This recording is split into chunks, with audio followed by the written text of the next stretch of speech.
Chapter 1. Ruoruo, you're back? Yes, Aunt Mai. I'm here to pick up the baby. I'll have to trouble you to take care of him for me. The baby is so obedient. It's no trouble at all. I bought these apples in town. They're very fresh. You and Uncle should try them. You're too polite. Is the baby asleep? No, he's been paying attention to the movements at the door. He's waiting for you to come back. He's not willing to carry him into the house. Is that so? The baby is just too clingy. You're the child's mother. How can he not be clingy? At the entrance of the farmhouse, the grey-haired Aunt Mai smiled until her face was wrinkled. She chatted enthusiastically with the young and beautiful woman. Under the shade of a tree in the courtyard, Kai Wen was lying in the cradle. He listened to the woman chatting with someone and blew bubbles out of boredom. Hearing the content of their conversation, Kai Wen sneered in his heart. How was he waiting for her to come back? He was just trying to make sure that this woman would abandon him one day. Kai Wen was indifferent and looked like he didn't care at all. But after a while, he started to get angry again. This woman didn't even look at him for a long time. As expected, she didn't care about him at all. No wonder she would abandon him in the future. Kai Wen was angry. He didn't want to pay attention to her, but he couldn't help but be attracted by her voice. A few cute wrinkles appeared on his chubby and tender little face. At this moment, the gauze above was lifted, and a silly smiling face appeared in front of him. What's wrong with the baby? He's wrinkled like a little old man. Fu Yun's soft fingertips gently tapped the baby's forehead. She bent over and picked up the baby. She rubbed her face against his and said, "Baby, are you unhappy that Mommy didn't bring you out? Baby, don't be angry. Mommy will definitely bring you out next time." Fu Yun had just gone to town to get the express delivery. This village was too remote, and the express delivery point was in town. She had asked someone to buy a lot of baby products online.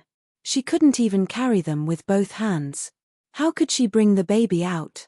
Furthermore, the baby was only 3 months old. He was too young to go out so far. That was why Fu Yunruo had entrusted the baby to the trusted auntie next door. Kai Wen did not believe the woman's nonsense at all. How many times had it been? He did not see her bringing him along. He would never believe her again. Thinking like this in his heart, Kai Wen relaxed his brows under Fu Yunruo's soft and gentle voice. When she was close to him and rubbed his face against hers, he unconsciously moved closer. Realizing that the baby was no longer throwing a tantrum, Fu Yun felt that she had coaxed him. She smiled and greeted Aunt Mai. "Aunt Mai, we'll go back first. Hey, be careful on the road. Look for me if you need anything." "All right." Fu Yunruo carried the baby out of the courtyard and walked leisurely on the cement path in the countryside. Soon, they entered the rented house. The courtyard she rented did not have a good appearance. It was a yellow mud house that farmers had discarded after they built new houses. The house was well maintained, and the walls around the house were very sturdy. It was suitable for orphans and widows to live in. There was also a yard within the walls, which was tidy and clean. The vegetable field was filled with vibrant vegetables. There were chili trees with bright red fruits, juicy cabbages, and tall persimmon trees. When Fu Yunruo was pregnant, she had planted many flowers and plants under the walls. This year, many flowers had bloomed. They were colorful and beautiful. Although they were all flowers and plants that could be seen everywhere in the countryside and were not expensive species, the decorations were neat and tidy. The entire courtyard of the farmhouse had a poetic atmosphere. This was Aunt Mai's old house. When she first came here more than a year ago, it was Aunt Mai who gave her a place to stay and took care of her. When she had a difficult time giving birth, it was Aunt Mai who helped her take care of the child during her confinement. The farmers were simple and warm, but there were also some who were talkative and looked down on her. It was Aunt Mai who stood in front of other people's houses and scolded them. She firmly defended her reputation. Uncle Mai's family was very famous in the village. After their family showed their intention to protect Fu Yunruo, she had a much better life in the village. Therefore, Fu Yunruo was very grateful to Aunt Mai's family. Kai Wen was carried home by the woman. He waited for her to feed him, but after waiting for a long time, the woman went into a daze again. Her eyes were empty, and her mind was wandering. Kai Wen stared at her in dissatisfaction. "Woman, what's wrong with you? Can't you see that I'm hungry?" As expected, she did not take him to heart. Kai Wen had always remembered it in his little notebook. Since this woman was out of confinement 2 months ago, today was the second time she had abandoned him. He held it in for a while and finally could not hold it in anymore. He let out a cry of protest. Fu Yunruo was immersed in the past. Suddenly, she was pulled back to reality by the baby's tender voice. She looked down and met her son's big round eyes that were like black grapes. "Baby, you must be anxious from waiting, right? You'll be able to eat your fill soon." Fu Yunruo hugged the baby and gently rubbed her face. She placed the baby on the small bed and skillfully raised his 2 small feet to change his diaper. Then, she picked up the baby and wiped him with a hot towel before feeding him milk. Long before Fu Yunruo lifted his clothes, Kai Wen had closed his eyes. He waited until he smelled the familiar milk fragrance before opening his mouth. His small body was as red as a shrimp as he ate his food with all his might. Even though 3 months had passed, Kai Wen still could not get used to it. Even though this woman gave birth to him, he still felt ashamed that he had an adult's mind. He struggled from the beginning to give up. He could only silently comfort himself that he was still a baby. Fu Yunruo saw that the baby was eating quickly and quickly. She knew that he was hungry. She felt a little guilty and gently supported the baby so that he would not choke. This time, she had been gone for too long. It had been almost an hour and a half. Next time, she would definitely rush back within an hour. After eating, Kai Wen felt sleepy. He had not slept since he woke up in the morning and had to pay attention to the movements outside. He was too tired. Nestled in the familiar and soft embrace, listening to a few humming words, he quickly fell asleep. After the baby fell asleep, Fu Yunruo placed the baby on the small bed. Looking at the baby's pure and innocent sleeping face, she revealed a satisfied smile. Fu Yunruo was very glad that she had decided to keep this child. It had been more than a year since she had transmigrated to this world. Thinking back to more than a year ago, on the day she had just arrived, she was tortured by the strange feeling in her body and almost lost her mind. She hid at the stairs and curled up on the ground, trying to keep her mind. She heard the movements of a strange man outside. It seemed to be getting closer and closer. She subconsciously struggled and tried to climb the stairs. She did not know how long she had climbed. In the end, she only remembered that she seemed to have fallen into a stranger's arms. When she woke up again, she was shocked by the experience in the original owner's mind. She had actually transmigrated into the body of the female lead Fang Shuiruo's evil stepsister in the movie Empress that she had just watched not long ago. She was about to usher in a miserable life. A dignified young miss was chased out of her home and was scolded by the entire internet. She was in a sorry state, and because she could not live a hard life, she abandoned herself, and in the end, she fell into the water and died. The plot developed to the point where countless reporters broke in and recorded her embarrassing situation of trying to steal a chicken only to end up losing the rice used to lure it. This caused the entire internet to ridicule and scold her. Fu Yunruo recalled the fate of the original owner. Her first reaction was that she could not be discovered by the reporters, so she hurriedly ran away. She even forgot to look back to see who the man she had spent a chaotic night with last night was. She subconsciously hid and did not want to be found by anyone. Although this was a parallel world in the book, the names of the places were the same as her original world, except for the different people and lives. Fu Yunruo had nowhere to go and felt that it was not safe anywhere. Almost subconsciously, she thought of her hometown in her previous life, so she took an unlicensed taxi back. Finally, she returned to her hometown in her previous life, a small remote village in the south. Along the way, she was scared witless and clumsily covered her tracks, afraid that she would be found. Afterwards, she was a little scared. If the stranger who took the unlicensed taxi had bad intentions, her ending would not be better than her original ending. Fortunately, she arrived safely in the end. There was also this village in this world, but she did not have her own home and the villagers were strangers.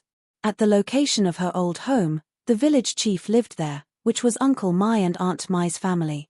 That day, when she knocked on the door of her old home and saw that it was not her grandparents from that world, her tears immediately fell. In her original world, she lived in the countryside with her grandparents when she was young. When she reached the age of school, she was brought to the city to live with her parents. Her parents were workaholics. It was not that they did not love her, but they were very career-minded people. Even if they lived together, they would not see each other all year round, so she did not have a deep relationship with her parents. Her grandparents were worried about her and were not used to living in the city, so they took turns to go to the city to take care of her. It was only when she went to boarding school in high school that they occasionally went to the city. Her grandparents were already in their 70s. She suddenly transmigrated, and she was not sure whether she was dead or not in that world. If her body died, how sad would her grandparents be?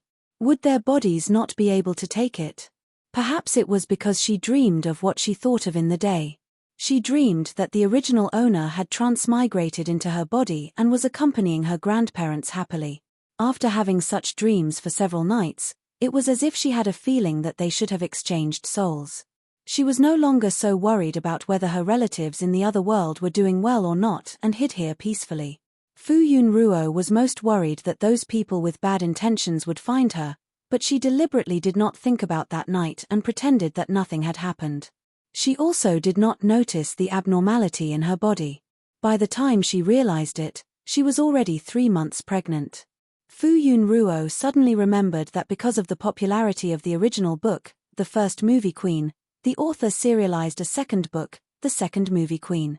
The new female lead was the daughter of the previous male and female lead. In the book, there was a villain from an orphanage called Kai Wen.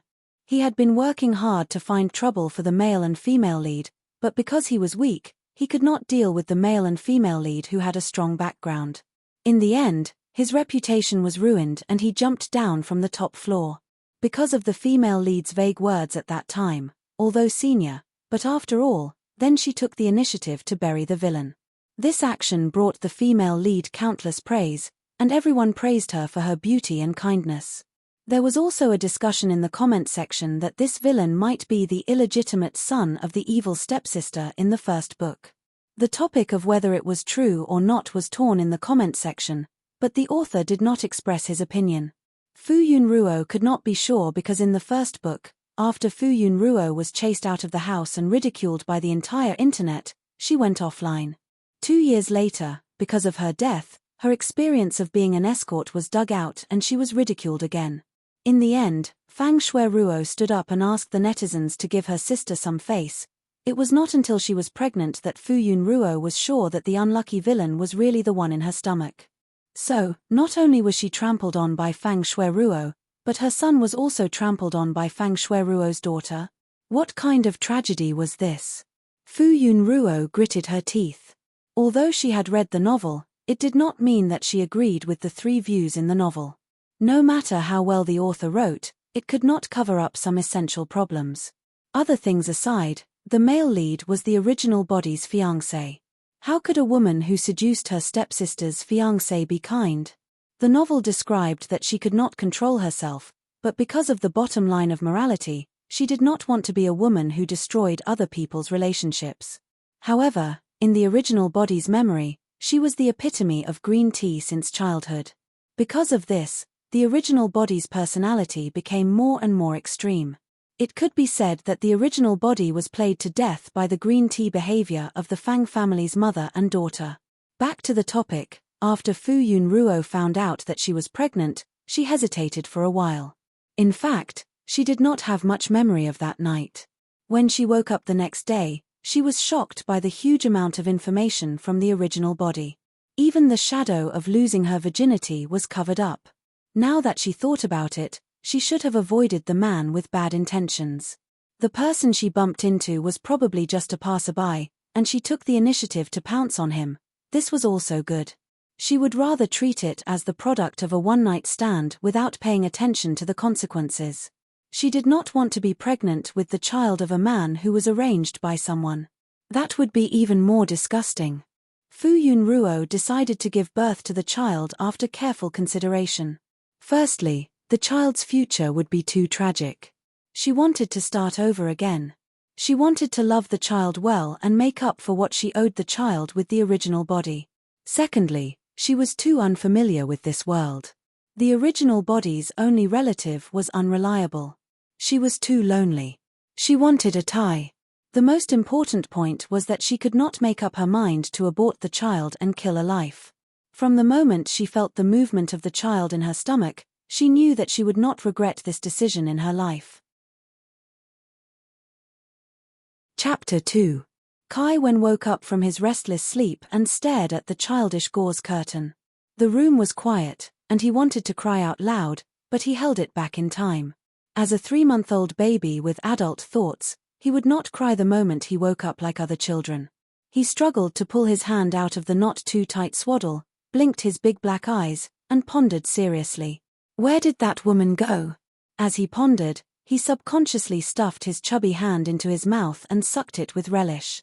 Transparent liquid flowed out from the corner of his mouth, and Kai-Wen's small body stiffened. He nonchalantly took out his wet hand and rubbed it in his drool pocket. Suddenly, his small face scrunched up, and his fair cheeks turned red. He tried hard to control his body's reaction, but something still flowed out. Kai-Wen could not hold it in any longer, and he started to howl. Soon, there was movement outside the door, and someone walked into the room towards him. "Baby, you're awake." Fu Yunruo smiled and picked up the baby. She tossed him up and coaxed him before walking out. "Go and pee first." "Aya, you're already peeing. Mommy will change your diapers for you." Why did she have to say such things out loud? Did he not want to lose face? Kai-Wen was being fiddled with by the woman, and he looked like he had seen through the world of mortals. Actually, he would get used to this kind of thing as he got used to it, right? A warm and soft pacifier was suddenly stuffed into his small mouth, and he subconsciously sucked it. Warm water. He sucked a few more mouthfuls. He was thirsty, and howling was too taxing on his throat. He needed to moisten it. After drinking the water, the woman hung a brightly colored bell on the top of his pram, and it jingled when he shook it. He did not care, and he did not take another look. Was he such a childish person? Kai-Wen was in good spirits at this time. He lay on his back, and he could see the woman, so he looked at her attentively. Of course, it had to be emphasized that he did not want to look at her, but his small body was still weak, and he could not even move his head. It was not what he wanted to look at. Fu Yun tidied up the baby, put him in the pram, and pushed him out to the courtyard. It was a cloudy day today. The temperature was not high, and there was no wind. The child could be placed in the yard. She could see him as soon as she looked up. If Fu Yun went to the vegetable field to pick vegetables, it would be noon soon. She prepared to stir-fry some vegetables. There was already bone soup simmering in the kitchen. It was enough for her to eat alone. After Fu Yun finished picking the vegetables, she looked at the rows of mustard greens. It was time to put them away and dry them, she thought. She went to the tap and shook the water to wash the vegetables. Then, she went to the kitchen to stir-fry a plate of vegetables. She ate her lunch with the bone broth and also ate her baby's lunch. She added some salt to the bone broth in the pot and put it in a thermos. She was going to give it to Uncle Mai and Aunt Mai. Because she was still feeding the children, the food that entered her mouth was rather bland, while Uncle Mai and Aunt Mai's tastes were rather heavy. Perhaps the older generation of farmers were more frugal. Even if the family was not short of money, they would not often buy meat to eat, especially when there were no children at home. They might only buy meat once every 10 days or half a month. As the village chief, Uncle Mai's family did not often eat meat and fish. They were used to simple tea and plain food. Fu Yun often made soup. She would specially make more soup and send it to them. She carried the thermos and pushed the baby carriage out of the courtyard towards the My Family's house. The old house was only about 10 meters away from the My Family's house. If she shouted in the old house, they would be able to hear her. When Fu Yun came over, Uncle Mai and Aunt Mai were bringing out the food and preparing for lunch. After getting along with each other for a long time, Fu Yun also knew their lunch schedule. They usually started eating after 12:30 p.m. "Uncle Mai, Aunt Mai." Fu Yun shouted and pushed the baby carriage into the house. "Ruo Ruo, you're here. Come and sit. It's time to eat." Aunt Mai greeted her warmly. I've eaten at home. Aunt Mai, this is some bone soup I made. I'll give it to you and Uncle Mai to drink. There's too much, I can't finish it. You child, if you can't finish it at noon, keep it for dinner. I'll keep it. I made too much. I won't be able to finish it at night. It's too wasteful to throw it away. Before Aunt Mai could say anything, Fu Yun said coquettishly, Aunt Mai, quickly bring the soup basin. I'm tired from carrying it.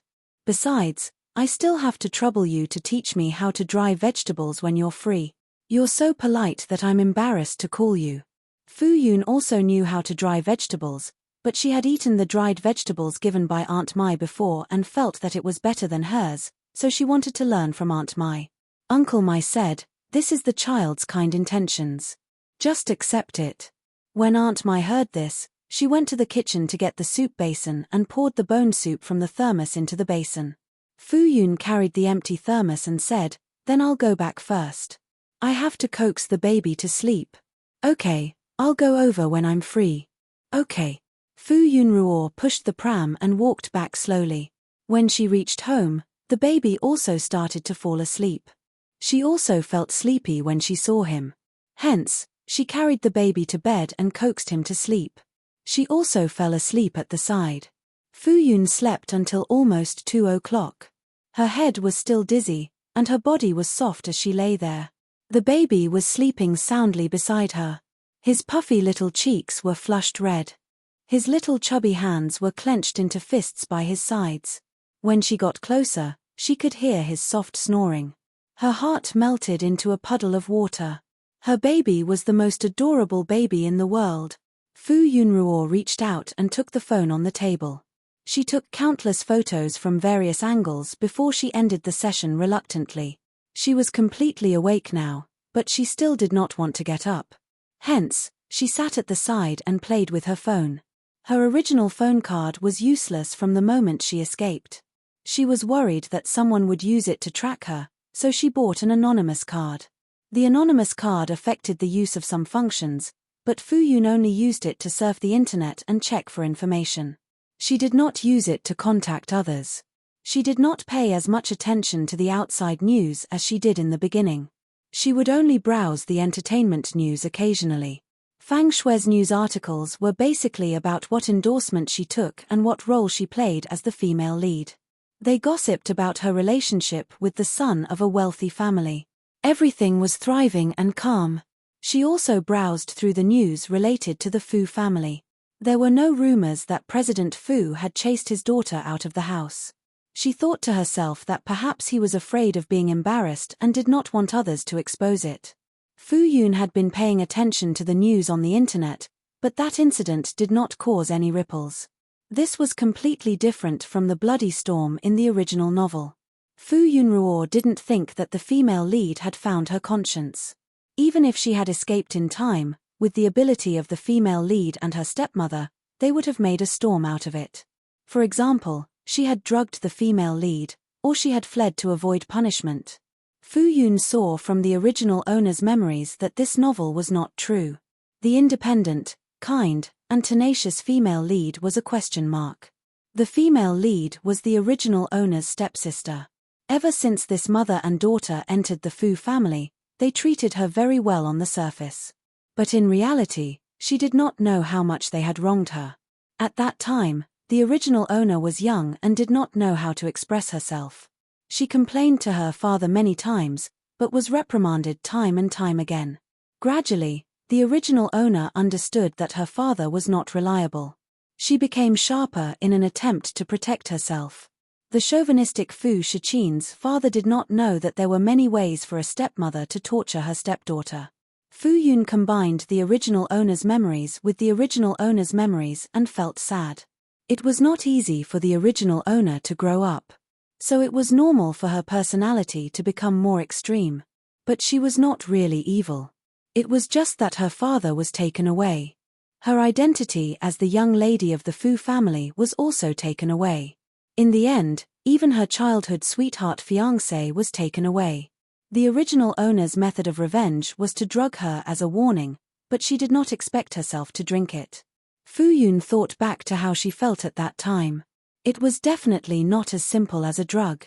So, this female lead was not innocent and kind. She was just gentle and kind on the surface, slowly taking away everything from the original owner. She could not understand why the female lead and her daughter would let go of this opportunity. Was it because she escaped in time and was not caught on the spot, so there was no evidence? Forget it, there was no need to worry about this matter. If they wanted to make an issue out of it, they would have used it in a year. It must be because they could not use this matter to deal with her. Since it was like this, there was no need for her to be afraid. Then should she bring the baby out? Fu Yun thought about it and dispelled this idea. The original owner died 2 years after being expelled from the family. The exact time was not clear. Outside, she had to be afraid that she would accidentally die one day and that she would not be able to protect the child. It was better to wait for the original owner's death to pass. It was just that she was almost out of cash. She did not dare to use her card to withdraw money now. Her card might have been frozen long ago. When she was running away, she hurriedly took out 100,000 yuan and put it in a backpack that she bought at the last minute. After saving, she spent 70,000 to 80,000 yuan in a year. Moreover, she could save for herself, but not for the baby. The baby's appetite was getting bigger and bigger. There was not enough breast milk to eat. In the future, when he mainly drank milk powder, she might not even be able to afford milk powder. She still had to think of a way to earn some money. Kai Wen slept well. Perhaps it was because there was a familiar scent beside him, he was not awakened. When he opened his eyes, the woman was still sitting beside him. She was playing with her phone with one hand and stroking him from time to time with the other. He looked at her and unconsciously grinned. Fu Yun saw this scene. The baby was smiling innocently at her. She put down her phone and lowered her head to rub against his little belly. Her voice was so soft that it could be pinched out of water. What good dream did the baby have to be so happy? Ka, oh, hey. The baby can't see me. Hey, I see you. Waha, he smiled. How could he possibly smile? Kai Wen thought so logically, but he could not control his body's instincts. He was teased and rubbed against by the woman and let out a chuckle. Fu Yun played a little game with her son for a while before she was satisfied and carried him to solve the problem of eating, drinking, and defecating. Kai Wen's little chubby face was red because of Fu Yun's efforts. Well, it was all because the baby's instincts were too strong. He could not control his emotions and express them. In fact, he was not happy. Also, he had to seriously emphasize that this woman was too childish. He had to lower himself to play such a childish game with her. Chapter 3. In summer, the sun always rose quickly in the morning. Perhaps it was because she had slept a little too much yesterday, but Fu Yun woke up a little early today. She looked at the baby and saw that he had not woken up yet, so she got out of bed quietly. She put a pillow on the edge of the bed and went out. The baby didn't even know how to turn over and was sleeping in the bed. There was no need to worry about falling down. Fu Yun had left the door open. She had just made breakfast and tidied up the courtyard. Then, she went into the house to see if the baby had woken up. Sure enough, when she went in, the baby had already woken up. He was entertaining himself on the bed without making any noise. After taking care of the baby for more than 3 months, Fu Yun also knew some of the baby's habits. No matter how soundly the baby slept, as long as she was not by his side, he would wake up very quickly. Fu Yun carried the baby with a smile. "Good morning, baby. The baby is even cuter today." Fu Yun spoke softly as she tidied up the baby swiftly. After feeding him, she placed him in the pram. The most obedient thing about the baby was that he didn't have to be carried by her all the time. The little guy was chubby and her hands would get sore if she carried him for a long time. Therefore, she often put him on the small cart and waited by his side. The baby was very quiet and obedient and wouldn't make a fuss. Fu Yun had just finished her breakfast and was washing the dishes when she heard a voice outside the courtyard. "Ruoruo, are you there?" "Aunt Mai, I'm here." Fu Yun raised her voice slightly as she replied. Aunt Mai quickly entered the courtyard. She smiled and said, "I guessed that you would wake up at this time." Fu Yun pursed her lips and smiled, feeling a little embarrassed. Have you had breakfast? I made some porridge. You don't have to care about me. Aunt Mai saw that the vegetable field was full of work, so she walked over and said, Didn't you want to dry the vegetables? I'm free today. Aunt Mai bent down to pull out the mustard. Fu Yun's eyes lit up and she said sweetly, Thank you, Aunt Mai. Then she prepared to go over and pull out the vegetables. Auntie Mai waved her hand at Fu Yun, Go and get a vegetable basket. Therefore, Fu Yun Ruo went to the kitchen to get the basket. The two of them worked together to remove the vegetables and rinse them before carrying them to the kitchen. Fu Yun took off her straw hat. Although it blocked the direct sunlight, it was still red from the sun. However, she did not care. She wiped her sweat. Thinking about how she was about to become a delicacy, she was filled with motivation. In the kitchen, Fu Yun Ruo sat in front of the earthen stove to light the fire. Aunt Mai stood by the stove and put mustard vegetables into a big iron pot of boiling water. There was a baby carriage next to her, and her back was facing the stove, so she didn't have to worry about the baby splashing water. Bao Bao was too attached to Fu Yun Ruo. As long as she showed signs of leaving his sensing range, a pair of big black eyes would chase after her. He didn't make a fuss and just looked at her quietly. Her heart softened and she felt that it was a sin to leave the baby alone. Have you decided on the child's name? Aunt Mai asked casually as she boiled the vegetables. Not yet. Fu Yun looked extremely distressed. Ever since she decided to give birth to the child, Fu Yun Ruo had been thinking about this problem. She even bought a dictionary for this reason. She knew that Bao Bao was called Kai Wen in the original novel, but Kai Wen's life was a tragedy. She wanted Bao Bao to have a brand new and happy life, so she had been hesitating whether to change his name. Fu Kai Wen seemed to be a good name, but with her aesthetics, she would not give the child this name. Fortunately, she was unable to register the child's household registration for the time being, so she was not in a hurry to name him. After Bao Bao was born, taking care of him consumed a lot of her energy, so she forgot about the matter of naming him. Now that Aunt Mai suddenly mentioned it, Fu Yun Ruo felt that it was urgent to name the baby. Aunt Mai said with a smile as she boiled the mustard vegetables, When the child was just born, your uncle even calculated the time for the child and said that he was short of water. You never mentioned naming the child, so he was too embarrassed to tell you. Although science is promoted now and not superstitious, it is still for the sake of the child. I hope that the child can have a smooth life. Believe it or not, you can take it as a reference. Aunt Mai did not ask Fu Yun Ruo to name the child according to their elders' wishes. They were particular about this, but after all, Fu Yun Ruo was not from here. This child was obviously from the city. Although she saw that she did farm work very well, she also thought that she was a city girl who had lived in the countryside before. Although she did not know why she came to such a remote countryside, Aunt Mai still remembered that when she opened the door, Fu Yun Ruo cried as soon as she saw her. She cried until her heart softened. This was also the reason why she took care of Fu Yun Ruo. She felt that this child was to her liking. She and the old man only had this son, and he was also the only university student in the village. Now that he was studying in a big city, they felt sorry for him. It was not easy for him to come back, so they only let him come home once a year. Last New Year, he said that he found a very good internship job and did not come back for the new year. No matter how much they worried about him, they did not cause any trouble for him. If they had a daughter, she would definitely be as lovable as this child. Fu Yun Ruo smiled, Uncle is considerate. She did not say whether she believed it or not. Instead, she thought about it. Could it be that the name Kai Wen Ruo was given because of this? But she did not see Kai Wen Ruo's life go smoothly in her previous life.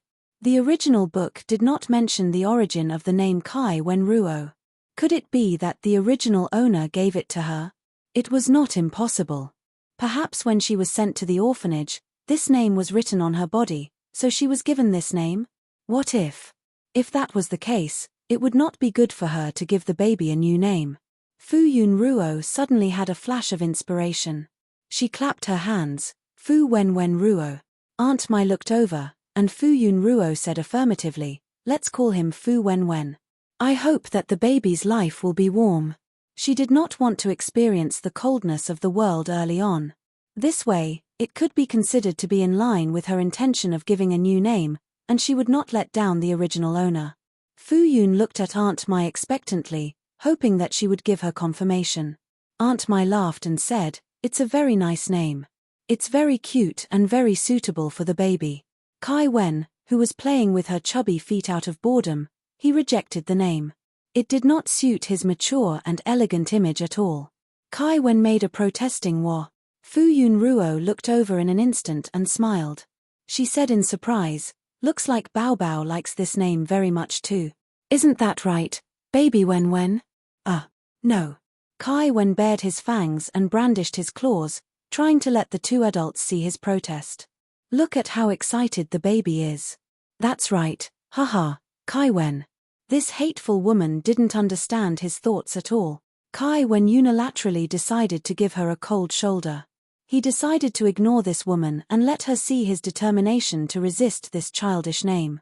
Kai Wen closed his eyes and refused to let this woman appear in his sight. "Is Bao Bao going to sleep?" Fu Yun Ruo came over to take a look. Kai Wen did not say a word and did not give any response. Hence, Fu Yun Ruo and Aunt Mai lowered their voices and continued talking. "By the way, Aunt Mai, what kind of jobs can I earn money from here? Are you short of money?" Aunt Mai asked in surprise. No. Fu Yun Ruo denied repeatedly, "I'm just thinking that I can't just sit around and eat. I still have to raise Bao Bao." Aunt Mai reluctantly believed her. She thought for a while and said, "The village is remote, so most of them are self-sufficient. Some daily necessities can be bought in town. The shops in town are managed by their own people. They won't hire outsiders." Fu Yun Ruo looked disappointed. Thinking about it, how could there be any jobs in the countryside? You still have to take care of Bao Bao. How can you have the time to work? If you're short of money, you have to ask me and your uncle. We don't spend much money, so we still have some savings. I'm already very grateful that you're willing to give me a place to stay. How can I give you any more trouble? You're right. There's still Bao Bao. I can't go out to work either. There's no hurry. If there's a suitable job in the future, I'll ask for you." Aunt Mai thought that she was a girl and had to raise a child. She might not have much savings, so she secretly kept this matter in her heart. "Then I'll have to trouble you." Kai Wen was originally not listening, watching, or paying attention. But after a while, he was attracted by their conversation and secretly pricked up his ears to listen. He closed his eyes. As he was sleepy, he thought, "Can't this woman afford to raise me? Is she going to abandon me just because she's short of money?" He thought angrily, "Anyway, I'll become a best actor in the future. I'll casually shoot an advertisement and earn a lot of money. I'll make you regret it." Then, he could not resist his instincts and fell asleep. Fu Yun Ruo saw that Bao Bao was sleeping soundly, so she carried him back to the room to sleep. Then, she turned on a small fan to blow at an angle. She had just gone out and was about to dry the scalding mustard greens with Aunt Mai on a dustpan under the sun. Aunt Mai said, "The sun is strong now. Don't come out to bask in the sun. Your tender skin is going to get sunburned." "It's okay. My skin is rough and my flesh is thick." How could Fu Yun Ruo just watch? Go back to the room to look at the child. If the child falls off the bed, he will suffer. No, Bao Bao doesn't know how to turn over yet. 3 flips, 6 sits, 7 rolls, and 8 crawls. Bao Bao is already more than 3 months old. He might be able to turn over before you see him. Is that so? Fu Yun Ruo had a look of enlightenment. So there was such a saying. Thinking of this, she was not at ease. Then I'll go and take a look. Fu Yun Ruo quickly walked into the room. Originally, there was only a pillow by the bed. Now, no matter how she looked at it, she felt that it was not safe. Hence, she moved Bao Bao to the wall and folded a tall blanket by the bed. After ensuring that he could not escape, she went out. When she reached the courtyard, Aunt Mai had already finished drying the vegetables. She said to Fu Yun Ruo, "Let's wait for 5 days and they will be dry." Yes, Aunt Mai, at noon." Before Fu Yun Ruo could finish speaking, Aunt Mai twisted her body and nimbly ran out of the courtyard. I'll go back first. The old man is still waiting for me to go back and cook. Fu Yunruo watched her disappear quickly. Aunt Mai refused to stay for dinner. Fu Yunruo still wanted to express her gratitude. Coincidentally, there were fruits at home, so she brought them over. At night, it was still very early. There was no entertainment in the countryside, and she did not like to watch dramas, so she played with Bao Bao on the bed. At this time, Bao Bao was still very energetic, but he was too cold today. No matter how she teased him, he did not respond. Fu Yunruo thought in distress. Could it be that these toys were no longer charming? She remembered what Aunt Mai said during the day and suddenly had something to do. She lay beside Bao Bao. Bao Bao, look at me. Quickly look at Mummy. Hey. Fu Yunruo pretended to turn over with difficulty and then turned to look at Bao Bao. Hey, I turned over. Isn't Mummy very powerful? Look again. Fu Yunruo turned over again and looked at the baby expectantly. Has the baby learned it? Has the baby learned it? Fu Yun was even more motivated to demonstrate when she saw the baby's dark eyes staring straight at her. His little cheeks were puffed up and he looked extremely adorable. Hey, watch me turn the tables. I'll flip, flip, flip, flip. Kai Wen was speechless. He watched as the woman tossed and turned as if he was looking at an idiot. Who wouldn't know such a simple action? He didn't care about this childish woman. Aya, what about the baby? Mommy doesn't know how to flip over. How can I flip over? Her pretty face scrunched up as she looked over pitifully with a pleading expression. Kai Wen. This stupid woman is really hopeless. She can't even remember how to turn over. Look at me. Kai Wen held his breath and shook his small body vigorously. Finally, he turned over with difficulty and looked at the woman. Did you see that stupid woman? That's how she flipped over. Wow, the baby is so powerful. Fu Yunruo clapped her hands in surprise and turned over to lie on her stomach. Then, she continued to frown. Then how do I flip back? Sigh, it's really too difficult for me. Wasn't this simple? Look. Kai Wen raised his head and supported his small body as he tried his best to flip back. He crossed his chubby arms and legs and looked at her proudly. Did you see that stupid woman? Fu Yunruo praised him. Wow, the baby is so powerful. You're awesome. The baby is the most powerful baby that Mommy has ever seen. The baby will be even more powerful if you flip over again. That was natural. Kai Wen was extremely proud. It was just flipping over. How could it be difficult for him, the Golden Horse Best Actor? Under the woman's sweet words, Kai Wen flipped over again and enjoyed the woman's fancy flattery. After a long time, he suddenly reacted. That's not right. Wasn't he in a Cold War? Why was he playing such a childish game again? He looked up angrily and saw a proud face smiling especially brightly. He couldn't get angry. Chapter 4. Kai Wen fell into an autistic state. He had already decided to ignore her, but in the end, he was always seduced into playing with her. Was he so childish and ridiculous when he was young? When he was young, when he saw other children chasing and playing with their parents outside, he would scoff at them and look down on them. Since he could remember, in order to snatch a bite of food, he would fight with children who were older than him. In order to stand out, he crawled and crawled. In the entertainment industry, he was treading on thin ice and trembled with fear. Even when he became famous later on, he still had to plan step by step. So when he could not remember, there was also such a simple time. He could not remember at all. Fu Yunruo did not know the ups and downs of her son's inner thoughts. After her son turned over a new leaf, she could not wait to share it with others. Early the next morning, she carried the baby to Aunt Mai's house. Before entering the house, she said excitedly, "Aunt Mai, the baby can turn over." Aunt Mai was drying clothes in the courtyard. When she heard that, she smiled and said, "Ayo, the baby can turn over. That's great." Uncle Mai came out of the house with a fan in his hand. When can turn over?" "Yes, Uncle Mai," Fu Yunruo replied with a smile. "Last night, when turned over 3 times. Fu Yunruo pondered for a moment. Since they had already decided on the baby's name, there was no need to call him by such a common nickname. She decided to change his name to when in the future. That's amazing. Uncle Mai immediately smiled. Aunt Mai took out a bamboo mat and laid it on the floor of the living room. Then, she placed a thin blanket on it. Fu Yunruo gently placed the baby on it and encouraged him, when, turn over and show your grandparents. Uncle Mai and his wife also came over and watched happily. Kai Wen lay on the mat and looked at them silently. He subconsciously stuffed his chubby fingers into his mouth. He did not want to perform.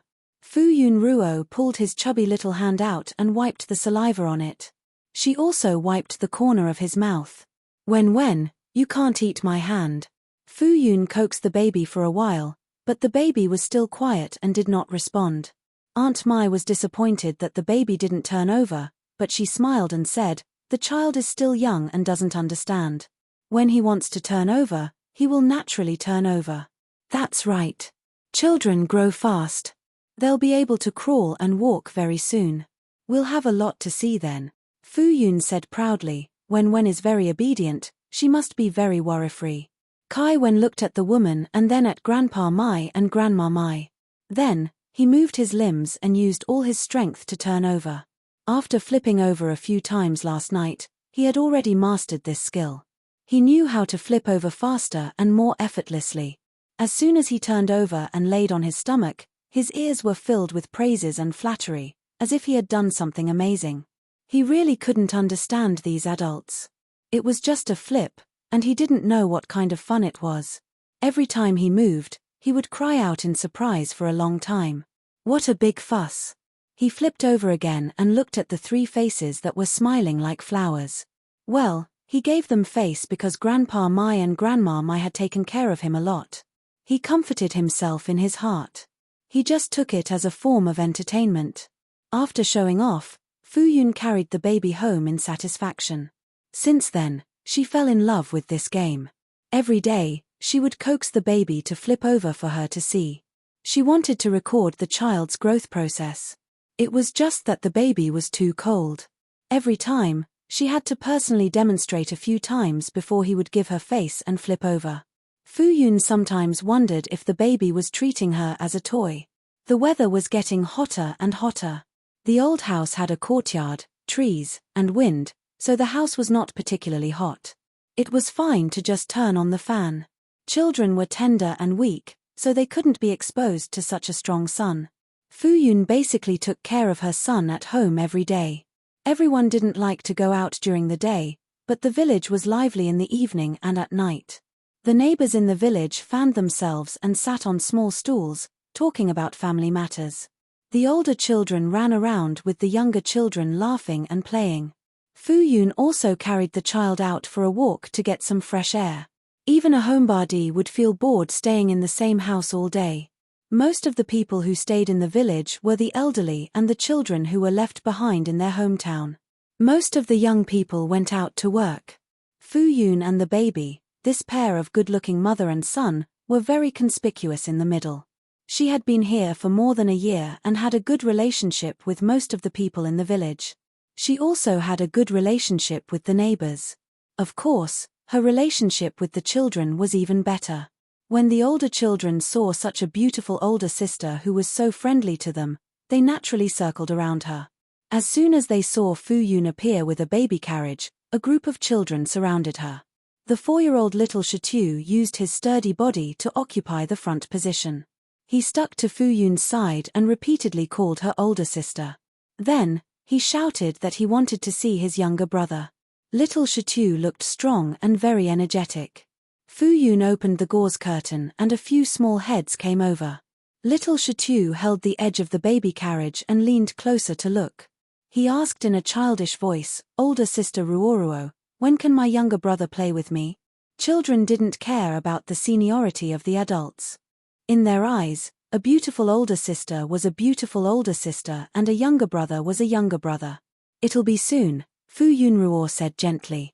"Older sister Ruoruo, this is my new toy for my younger brother to play with."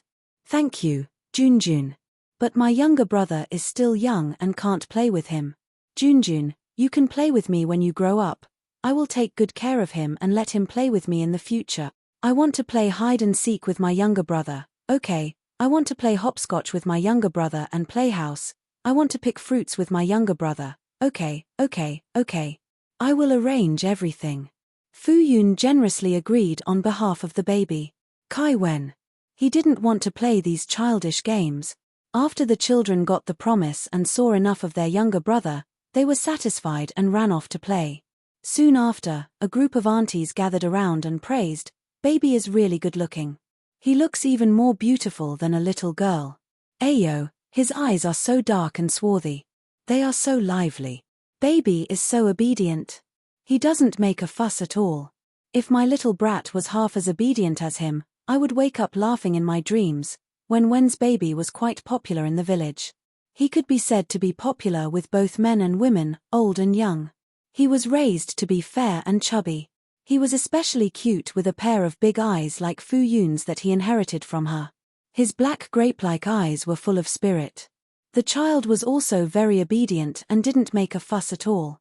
He just looked at you so obediently that your heart would melt. Fu Yun sometimes felt that her life in the village was getting smoother and smoother because of her baby's charm. She felt proud of him. Kai Wen was surrounded and discussed like a panda.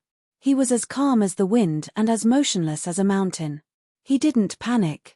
This was just a small scene. He had experienced this many times. Kai Wen listened to the various voices around him. The young and soft voice of the woman was especially prominent. Suddenly, a sharp voice said, "Ruo Ruo, look at how hard it is for you to raise a child as a single woman. Raising a child is not a simple task. You have to give the child a complete family.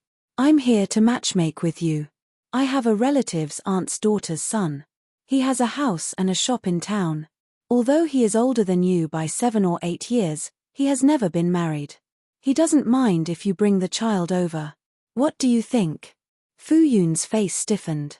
She was about to refuse when Aunt Mai scolded with her hands on her hips. "Wang Tsueju, what nonsense are you spouting? Who doesn't know your relatives? He's already 30 years old. He's lazy and has high standards. Would you want such a son-in-law? He's not reliable at all." "That's right. Ruo Ruo is beautiful and kind. It's enough for her to marry into the city. Why would she want a slacker who does nothing all day?" The others also condemned Wang Tsueju for being unreasonable. Wang Tsueju straightened her neck. "Aren't I doing this with good intentions? Although he's a bit lazy, there's nothing wrong with him.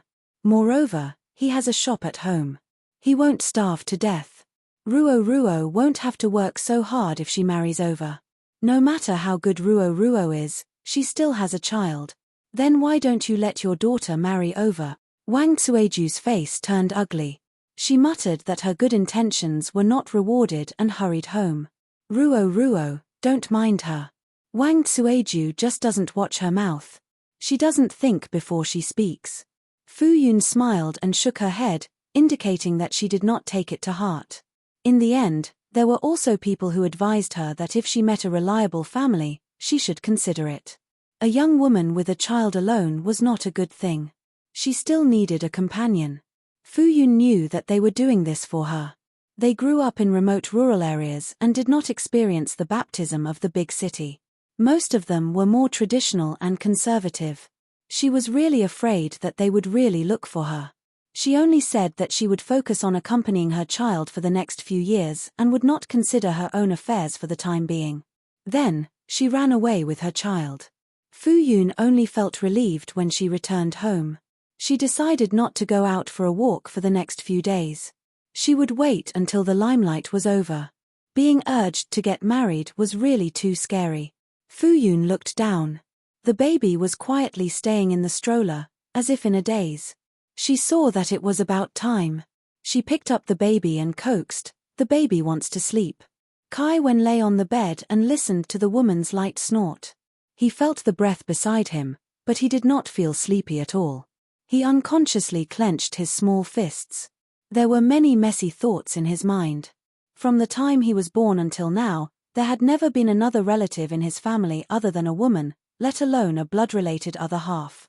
Kai Wen could also see that the woman was incompatible with everyone in the countryside. Obviously, they were not from the same world. The truth was actually very easy to deduce. He thought that this woman was so stupid. She must have been deceived by scum. Her family was very disappointed in her and did not care about her. She had nowhere to go, so she wandered around and wandered to the countryside. This woman was almost out of money and could not afford to support him. Perhaps not long after, she would not be able to persevere and find someone to marry. Perhaps the family she found later did not want a burden like him, so she hardened her heart and threw him to the orphanage. Realizing this result, his heart suddenly turned cold. He could not help but sneer.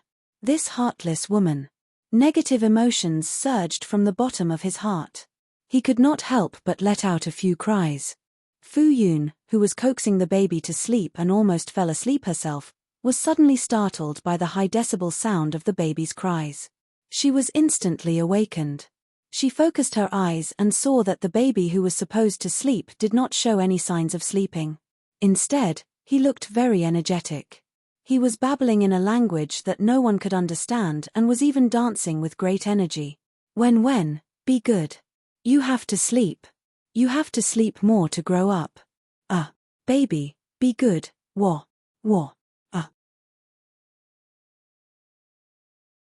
Chapter 5.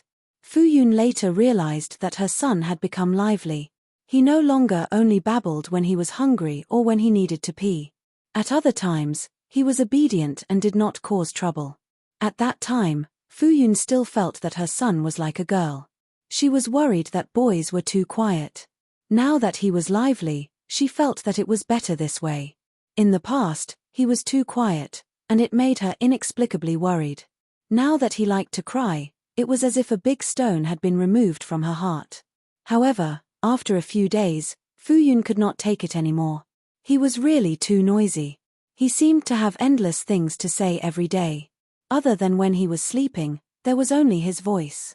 It was as if he had ADHD and could not stop for a moment. Only when he was tired and fell asleep would he have a moment of peace. Moreover, when he was placed in the stroller, he was unhappy and insisted that someone carry him. No one else could carry him, he only wanted her to carry him.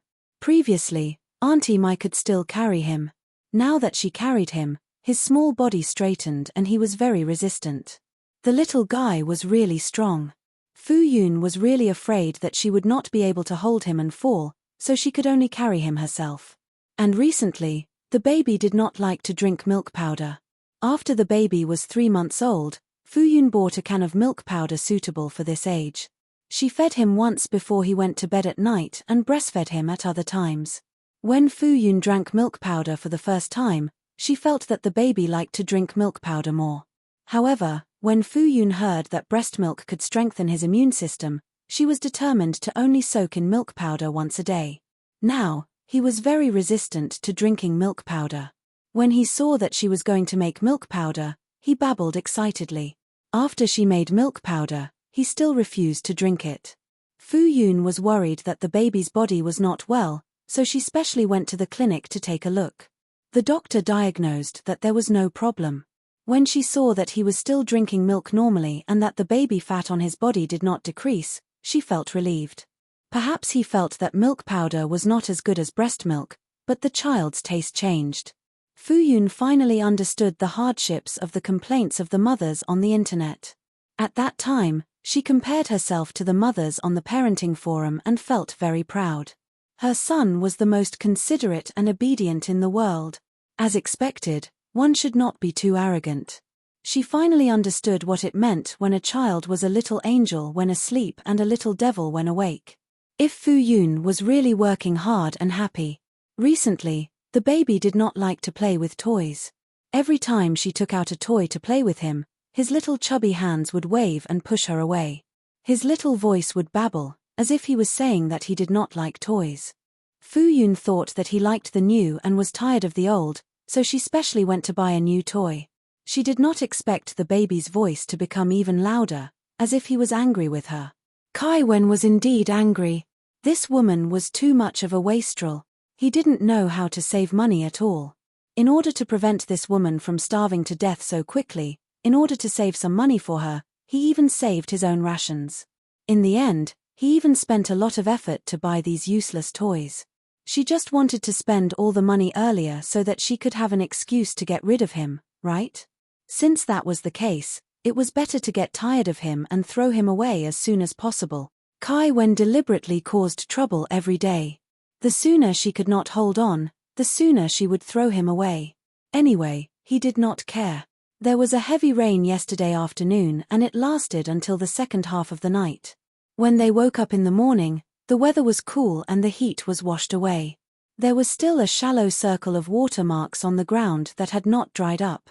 Kai Wen had not gone out for a few days. Today, he saw the woman carefully put him in the stroller and seemed to be preparing to go out. He originally wanted to cause trouble first, but when he saw the dark circles under her eyes and the obvious fatigue on her face, he knew that she had not rested well for many days.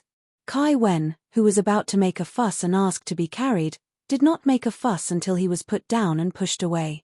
Kai Wen thought that he should not make a fuss today. If he angered her and she did not bring him out, the gains would not make up for the losses. He had not gone out for many days, although there was nothing fun to do outside. Fu Yun pushed the stroller along the road and looked at the countryside scenery by the roadside. The rice fields in June were still green, but they had already borne rice ears. It looked very pleasing to the eye. The mountain peaks in the distance were washed by the rain, and they looked even more green and lush, making people feel relaxed and happy. The sun was high in the sky today, but it was not hot. Many people came out to work. After walking for a while, she heard someone shouting behind her, "Ruo Ruo, Ruo Ruo." Fu Yun Ruo turned around and saw Aunt Mai walking towards her quickly with a hoe on her shoulder. Aunt Mai. Fu Yun Ruo's eyes immediately curved, and her small face became even brighter. "I went to your house but didn't see you. I didn't expect you to come here." Aunt Mai walked in front of Fu Yun Ruo and placed the hoe on the ground with one hand holding the hoe. "It's not very hot today, so I came out for a walk." Aunt Mai nodded and then smiled. "Ruo Ruo, you said that you wanted to work last time. There's some progress." "Really?" Fu Yun Ruo's eyes lit up, and then she hesitated. But, Wen is not easy to take care of recently. Maybe, she was worried about going to work alone. If she left the baby at home, she would definitely be worried and would not be able to stay for an hour. How could she work like that? Could she bring the baby along too? "You can bring the child to work. He won't mind." Aunt Mai waved her hand. "It's just that the salary won't be very high. 1,000 yuan a month, including lunch, but you still have to cook lunch yourself. There's no fixed holiday in a month. If you have something to do, you can just apply for leave. 1,000 yuan is enough." "Thank you, Aunt Mai." Fu Yun Ruo did not mind at all. She knew that in such a remote village, there were basically no job opportunities. Even if there were one or two, there would probably be many people who would be willing to work for a few hundred yuan. Aunt Mai probably used a lot of favors to help her get this job. Fu Yun Ruo thought happily. 1,000 yuan a month could buy 2 cans of milk powder, buy cheap toys and 2 sets of clothes for the baby, and also save lunch. Fu Yun Ruo immediately agreed when she heard that she could bring the child to work. Aunt Mai saw that Fu Yun Ruo was purely happy and did not look reluctant at all. She heaved a sigh of relief in her heart. It was good that she did not mind. She was worried that Ruo Ruo would be disappointed. She knew that in a big city, a salary of 5,000 to 6,000 yuan was very low. Many white-collar workers only had a salary of tens of thousands of yuan a month. However, she was an old woman in the countryside. There was no place for her to find a job with a salary of tens of thousands of yuan. Even this job was only given after the old man licked his face and asked for it. It was good that she could be of help. Aunt Mai was happy. She picked up the hoe and said, "All right then. Come over early tomorrow morning. I'll bring you there and get you to know the way. I'll go to the field first." "Okay." Fu Yun Ruo replied sweetly, "Thank you, Aunt Mai." Fu Yun Ruo was elated. She lowered her head and said happily to the baby who was looking at her with wide eyes, "Aunt Mai is so nice. We must be filial to Aunt Mai in the future." She did not have to worry about running out of money anymore. 1,000 yuan was not much. At least, the baby would not have to worry about 2 cans of milk powder a month. Fu Yunruo did not expect Aunt Mai to really find a job for her. No matter how tiring the job was, she had to persevere. She could not let Aunt Mai down. Sigh, she was too excited just now and did not think to ask Aunt Mai what the job was. But it did not matter. She would know tomorrow. Fu Yunruo walked for a while in a happy mood. Then, she turned around and went home. Just as she entered the village, she was stopped by someone. Fu Yunruo looked and saw the village's Aunt Wang walking towards her with a smile. Ruo. Aunt Wang looked around and saw that there was no one around. Her face immediately bloomed into a chrysanthemum. Have you considered the matter I mentioned last time? Fu Yunruo saw Aunt Wang's mysterious look and thought that it was something serious. She did not expect that. Aunt Wang was unwilling to give up. Fu Yunruo said helplessly, Aunt Wang, I just want to raise the child well. I don't want to consider anything else. Sigh, you child. Aunt Wang was anxious. The child can't do without a father. You should find a father before the child can remember anything. Otherwise, the child will not be close to the stepfather. I really don't want to consider it. You don't have to worry. You're a young woman. Life won't be easy for you. If you don't like this one, there are others. I have another one. Auntie Wang was eloquent and introduced Fu Yun to other people. Fu Yun could not get a word in at all. Kai Wen couldn't take it anymore and yelled angrily. That woman had already said that she didn't want him anymore, so why was she still clinging on to him? Are you bullying her because she's young and doesn't dare to fall out with you? He didn't want a stepfather at all, okay? The baby pooped. I have to change his diaper quickly. Bye, Auntie Wang. Fu Yunruo found an excuse and hurriedly pushed the stroller back home. Auntie Wang could not stop crying from behind. Fu Yun finally got rid of Auntie Wang with great difficulty. She looked like she still had lingering fears. She patted her chest. Fortunately, she had escaped quickly. Fu Yunruo bent over and picked up Kai Wen. She grinned and rubbed her face against Kai Wen's. Fortunately, we have the baby. The baby is so awesome. Otherwise, Mom will be taken away by the big monster. Kai Wen let her rub her face expressionlessly. She laughed in her heart. Although there was such an episode in the middle that affected her mood a little, she was still very happy. She was going to work tomorrow. Chapter 6. The next day, Fu Yunruo was dressed in an ordinary short-sleeved shirt and casual pants. She did not look outstanding, but her pair of straight legs, her figure did not change much, and her outstanding temperament made it seem like she was wearing a high-end dress that cost dozens of yuan. Otherwise, why would there be people who did not mind that she had a child? There were also so many people who asked her about her marriage openly and secretly. Men were very happy to marry such a beautiful daughter. Even if there were conservative elders who had a grudge in their hearts, they could not persuade their own sons. During the new year, many unmarried young people came back, but many people had seen Fu Yunruo. Even though Fu Yunruo had not been out many times, her appearance and temperament were praised again and again. Many people had seen her in their hearts. Generally speaking, when people heard that a girl was unmarried and had an unknown father, their first impression would definitely be very bad. However, it was difficult for the old or young to have any bad feelings towards Fu Yunruo because her temperament was too good, and her eyes were very clear and clean. She did not look like a bad child at all. When she smiled, her smile was very warm, and people who looked at her could not help but feel close to her. In short, Fu Yunruo was a very likable girl. At that time, she was still pregnant, so the single young people did not think too much about it. However, recently, when they called home and heard their families talking about finding a partner for her, the unmarried young people were ready to make a move. Those who were willing to lose face asked their relatives and family members to probe her. It could be said that once Fu Yunruo nodded, there would probably be young people coming back immediately for a blind date. Fu Yunruo carried her son on her back with a sling. She then carried the child's clothes, small towels, small milk bottles, and other things and walked towards Aunt Mai's house. When she arrived, the Mai family's courtyard door was open, and she could faintly hear Aunt Mai's voice. She shouted at the door and pushed the door open after getting a response. Uncle Mai, Aunt Mai.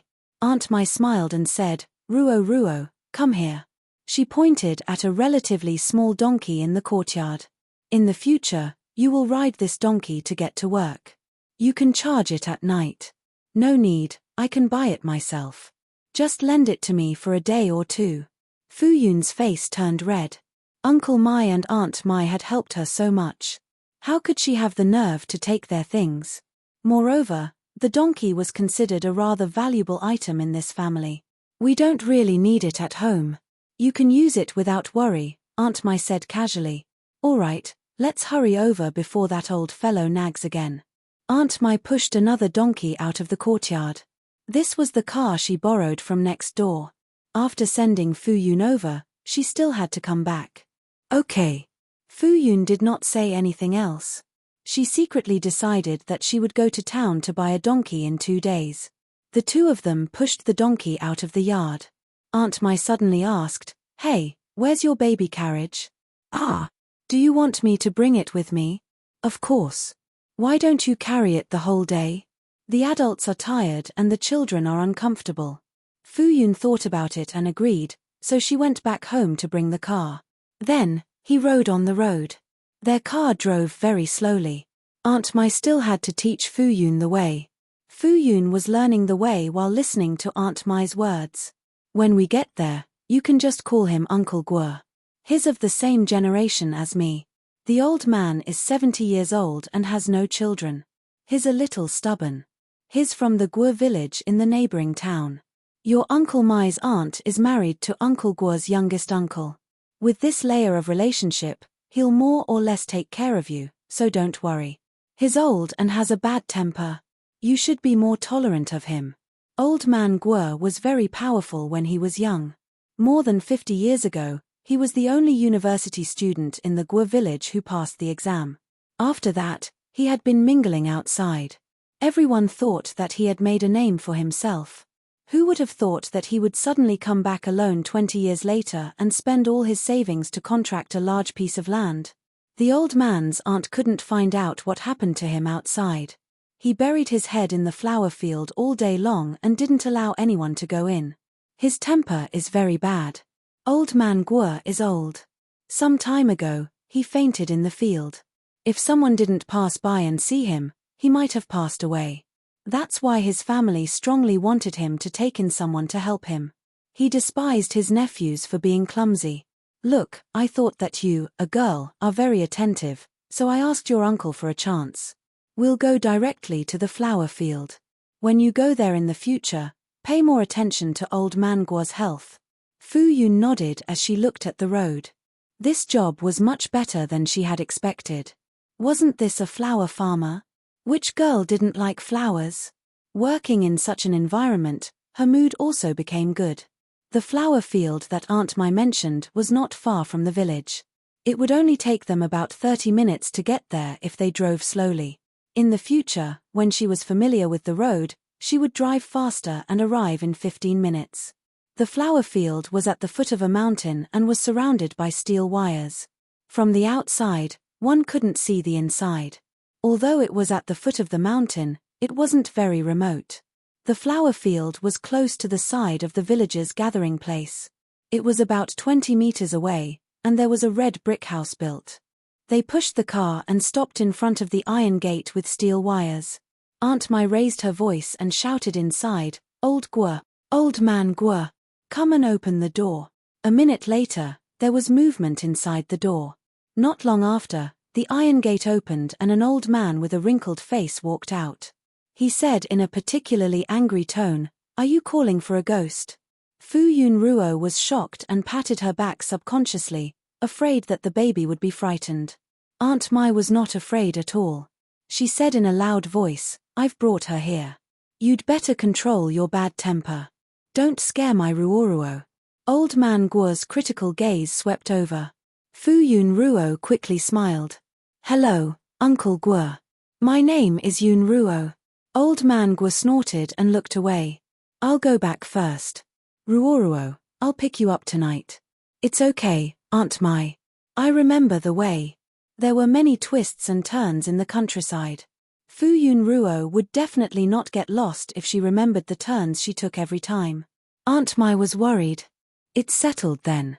I'll pick you up at 6. Aunt Mai said a few words and then left on the donkey. Fu Yunruo stood there in a daze. When she saw Uncle Guo turn around and go in, she hesitated for a moment. Old man Guo turned around. Why aren't you coming in? Are you waiting for me to invite you in? His tone was still not very good, but he expressed his meaning. Fu Yunruo agreed and hurriedly pushed the little donkey in. When she found a place to put the donkey and turned around, Uncle Guo was already gone. Fu Yunruo, what was she going to do? Where was she going? Fu Yunruo couldn't enter the house casually. She could only put the big bag next to the donkey and the baby carriage on the ground. Then she quickly went to find her. She looked left and right curiously and carefully. She was quite interested in this flower garden that Uncle Guo didn't let other people in.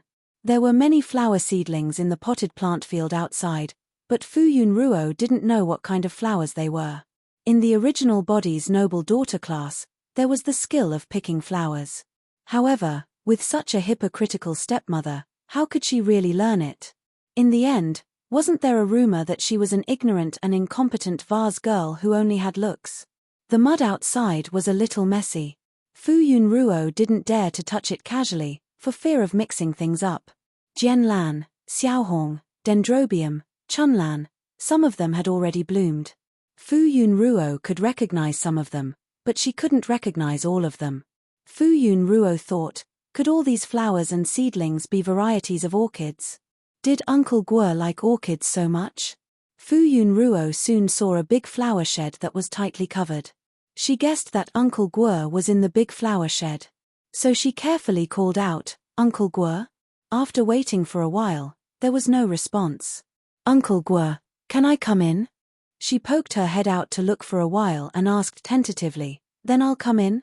Fu Yunruo waited for a while and didn't hear any rejection. She took it as a tacit agreement and slowly walked in. She walked into the house with her heart in her mouth. She glanced around and was stunned by the pots of different and elegant orchids inside. Her heart pounded as she looked at the most dazzling one. Was this a mutated butterfly orchid? She had never seen such a beautiful butterfly orchid before. Her intuition told her that it was worth at least a few million yuan. Looking at the other orchids, she estimated that they were worth hundreds of thousands to 1,000,000 yuan. Fu Yunruo thought, no wonder Uncle Guo didn't let outsiders enter his flower garden. No one had entered his flower shed before. Fu Yunruo didn't know where to put her hands and feet. She walked very carefully and slowly to Uncle Guo's side. She asked softly, Uncle Guo, what do you need me to do? Uncle Guo was observing a flower seedling with his head lowered. When he heard what she said, he frowned and stared at her for a while. Then, he said, just cook lunch for me. Okay, what about me now? Fu Yunruo thought to herself. She came very early. It was only 8 o'clock now. It was still early to cook lunch. You're not allowed to touch my flowers without my permission. You can do whatever you want with the rest of the time. Okay. Fu Yunruo didn't dare to touch it casually. After all, if she accidentally dropped a pot, she couldn't afford to pay for it now. Chapter 7. Fu Yunruo stood in a position where she would not disturb others. She quietly stayed beside Uncle Guo and watched him fiddle with the flowers and plants. Not long after, she felt the baby move behind her. Only then did she remember that she had not fed the baby since she came here. So she said to Uncle Guo, Uncle Guo, I'll go and tidy up the baby. Go ahead, Uncle Guo said impatiently without turning his head. Fu Yunruo hurriedly left the flower shed. The moment she went out, a hot wave of heat hit her in the face. The temperature was much higher than the flower shed. Fu Yunruo was still afraid that the baby could not take it, so she quickly went to the bungalow. At this moment, Fu Yunruo did not care about moving things. She saw a ceiling fan in the living room and quickly turned it on. Then, she untied the baby. Fu Yunruo placed the baby on her lap and touched the baby's body. It was much warmer than usual, but the baby's black eyes were sparkling. He did not look uncomfortable. Fu Yunruo rubbed the baby's tender and smooth little face. The baby is great today. The baby did not cry at all. She was really worried that the baby would cry regardless of the occasion. If Uncle Guo got angry and chased them away, their job would be ruined. The baby was really too sensible. It was rare for the baby to be so obedient.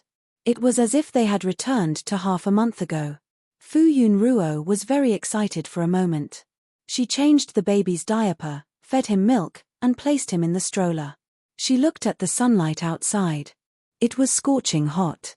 The road to the flower shed was not far, but Fu Yunruo did not dare to go out with the baby. The baby was only 4 months old. It would be bad if he got a heat stroke. This small bungalow had good insulation. The stuffy heat outside could not seep in. She turned on the ceiling fan and blew it to cool it down. The baby did not cry. He stayed quietly in the stroller and moved his hands and feet from time to time. Fu Yunruo saw that it was not 11 o'clock yet. There was no need to cook for the time being. The baby was so obedient, so she turned on her phone and searched for orchids. She wanted to do this job well, but she could not help much with her little knowledge of orchids. She prepared to make a last-minute effort to see how to get started. Kai Wen moved his hands and feet from time to time. His gaze drifted to the woman who was focused on scrolling through her phone. He decided not to mess with this woman for the time being. If she had a job, she should be able to support him, right? However, 1,000 yuan was too little. He still had to save it. When he could walk and talk, he could help to make money. Kai Wen thought that if he could earn money early, this woman would have no reason to abandon him, right? Fu Yun carefully identified the complete collection of orchid species on the internet, and then prepared to identify the real thing for comparison. Outside the bungalow, potted plants were placed in a mess. There were many green flower seedlings. She identified them nearby so that she could see the baby when she looked up. If anything happened, she could go over in time. Fu Yun thought that she was really too smart. She had found something to do on her own. So she pushed the stroller to the door and fixed it. The temperature here was neither too high nor too low, and it was right under her nose. Baby, mommy is nearby. You have to be good. Fu Yun took a few steps and turned back to look. The baby did not make a fuss, so she squatted down by the side and carefully observed the flower seedlings. Every species of flower seedling had different characteristics. Those who knew would naturally be able to tell at a glance. Fu Yun could distinguish some species based on the shape and color of the flowers, but if she just looked at the flower seedlings, she basically could not distinguish them. She set a goal for herself. She would learn to distinguish 10 species of orchids by today. It was more time-consuming to look up the pictures of the species on the internet based on the real thing. Fu Yun identified them for a long time, and finally recognized them. At that moment, she was filled with a sense of accomplishment. Fu Yun wiped the sweat on her forehead. Her entire face was red from the sun. She was in high spirits and was about to continue to identify the next plant when she heard the baby's tender babbling. Fu Yun quickly got up and turned back to the door of the bungalow. Wen, what's wrong? Mommy is here. Kai Wen angrily slammed the stroller and yelled at the woman. You really make people worry. Can't you see that the sun is so hot outside? You keep being exposed to the sun. Aren't you afraid of getting a heat stroke? I'm sorry, Wen baby. Mommy is doing something serious and accidentally neglected you. Baby will definitely forgive mommy, right? Fu Yun rubbed her face in an attempt to please her. Ah. Kai Wen's soft and chubby little hand pressed against her face. Woman, don't rub your sweaty face against me. It's so dirty. The chubby and soft hand touched her face as if it was wiping her sweat. Fu Yun was extremely touched. She pinched the little hand and kissed it a few times. Baby is the best. Kai Wen's face was a little red from being kissed. She yelled a few times. Although her heart was filled with disdain, her voice was even sweeter. Fu Yun could not help but kiss her a few more times. Fu Yun checked the baby's diapers. He did not pee, so she did not change his diapers. Then, she interacted with Wen for a while. She felt that she had coaxed the baby. Just as she was about to continue working seriously, Kai Wen, who had quietened down, started making noise again. Ah. Kai Wen said. Woman, don't do whatever you want just because you're born beautiful. Just because you can't get tanned now doesn't mean that you won't get tanned in the future. If you get tanned a few more times, your face will become charred. No amount of skincare products will be able to recover your skin. You really don't know how to cherish yourself at all. In the end, Fu Yun did not go out to identify the types of orchids. Whenever she went out, Wen would make a fuss. She stayed in the house and was very obedient. Although she found it unbelievable, she had a feeling that her baby was feeling sorry for her. Fu Yun was extremely touched. Hence, she decided not to let her baby down. She stayed by his side and tried her best to memorize the common knowledge on her phone. At 11:30 p.m., Fu Yun prepared to make lunch. The kitchen was in the small room on the far right of the small bungalow. Although the room was small, it had everything. There was a counter against one wall. There was an induction cooker, rice cooker, and electric pot on it. There was a small pool beside it. On the other side, there was a square table and a few stools of the same color. In the corner not far from the table, there was a refrigerator and a rice vat. Fu Yun rummaged through the fridge. There was nothing in it. She steamed the rice first, then looked for vegetables. Finally, she found 2 potatoes. She remembered that there was a vegetable field beside the house. Although there were only seedlings, she could still get a vegetable. Fu Yun broke off some lettuce and pulled out a few scallions. She could barely make 2 vegetables. She thought to herself, no wonder Uncle Guo looked so skinny. He ate so vegetarian for 3 meals a day. How could he not be skinny? The potatoes were cut into thin shreds and soaked in water. The vegetables were also washed. Fu Yun looked at them and felt a little conflicted. The vegetables were only delicious when they were just fried. She forgot to ask Uncle Guo when he would come back for lunch. She also didn't have his phone number. The baby couldn't leave her sight. It was the hottest time in the afternoon. She didn't dare to carry him out and walk under the sun. How could she inform Uncle Guo? Fu Yun thought about it and came up with a plan. She hurried to the furthest distance from the small house and shouted at the flower shed, Uncle Guo, it's time to eat. Then, she hurried back. It took less than a minute. Fu Yun was panting. Seeing that the baby didn't cry, she silently praised herself. Not long after, Fu Yun Ruo heard the commotion and looked up. Sure enough, Uncle Guo was walking over. Fu Yun hurriedly said, Uncle Guo, I'll cook 2 dishes. It'll be ready soon. Then, she hurried to cook. Old man Guo's face was sour. He snorted and was about to speak. Then, he saw a baby staring at him and then showing him a cute toothless smile. Old man Guo. He didn't say anything, but his face softened unconsciously. Kai Wen looked at the old man who was obviously not easy to get along with. He thought that he had to treat the woman well. So, he took the initiative to smile. Ah. Hello, Grandpa Guo. Kai Wen waved his little chubby hand at him and greeted him in a friendly manner. Old man Guo turned his head and glanced at him again. He didn't even move his feet, let alone smile and coax him to hug him. It was as if he ignored Kai Wen's existence. Kai Wen. This old man had a strange temper. He probably didn't like children. He didn't even react to him. This was the first person who was unmoved by him. Fu Yun spent about 10 minutes stir-frying the shredded potatoes and vegetables. Then, she called Uncle Guo to eat. I only found these dishes, so I made some. Fu Yun was a little embarrassed. However, she didn't have the money, so she couldn't cook better. He looked at the 2 dishes on the table and didn't say anything. The 2 of them ate quietly. Fu Yun came out after washing the dishes, but Uncle Guo was nowhere to be seen. Fu Yun guessed that he went to the flower shed again. She wanted to go and take a look, but Wen should be drinking milk and taking an afternoon nap now. She hugged Wen and coaxed her to sleep. Then, she put her in the stroller and covered her with a thin blanket. The little girl slept soundly and snored happily. Fu Yun narrowed her eyes and continued to do what she didn't finish in the morning. The afternoon passed very quickly. Unknowingly, it was 6 o'clock. Aunt Mai came to pick them up very punctually.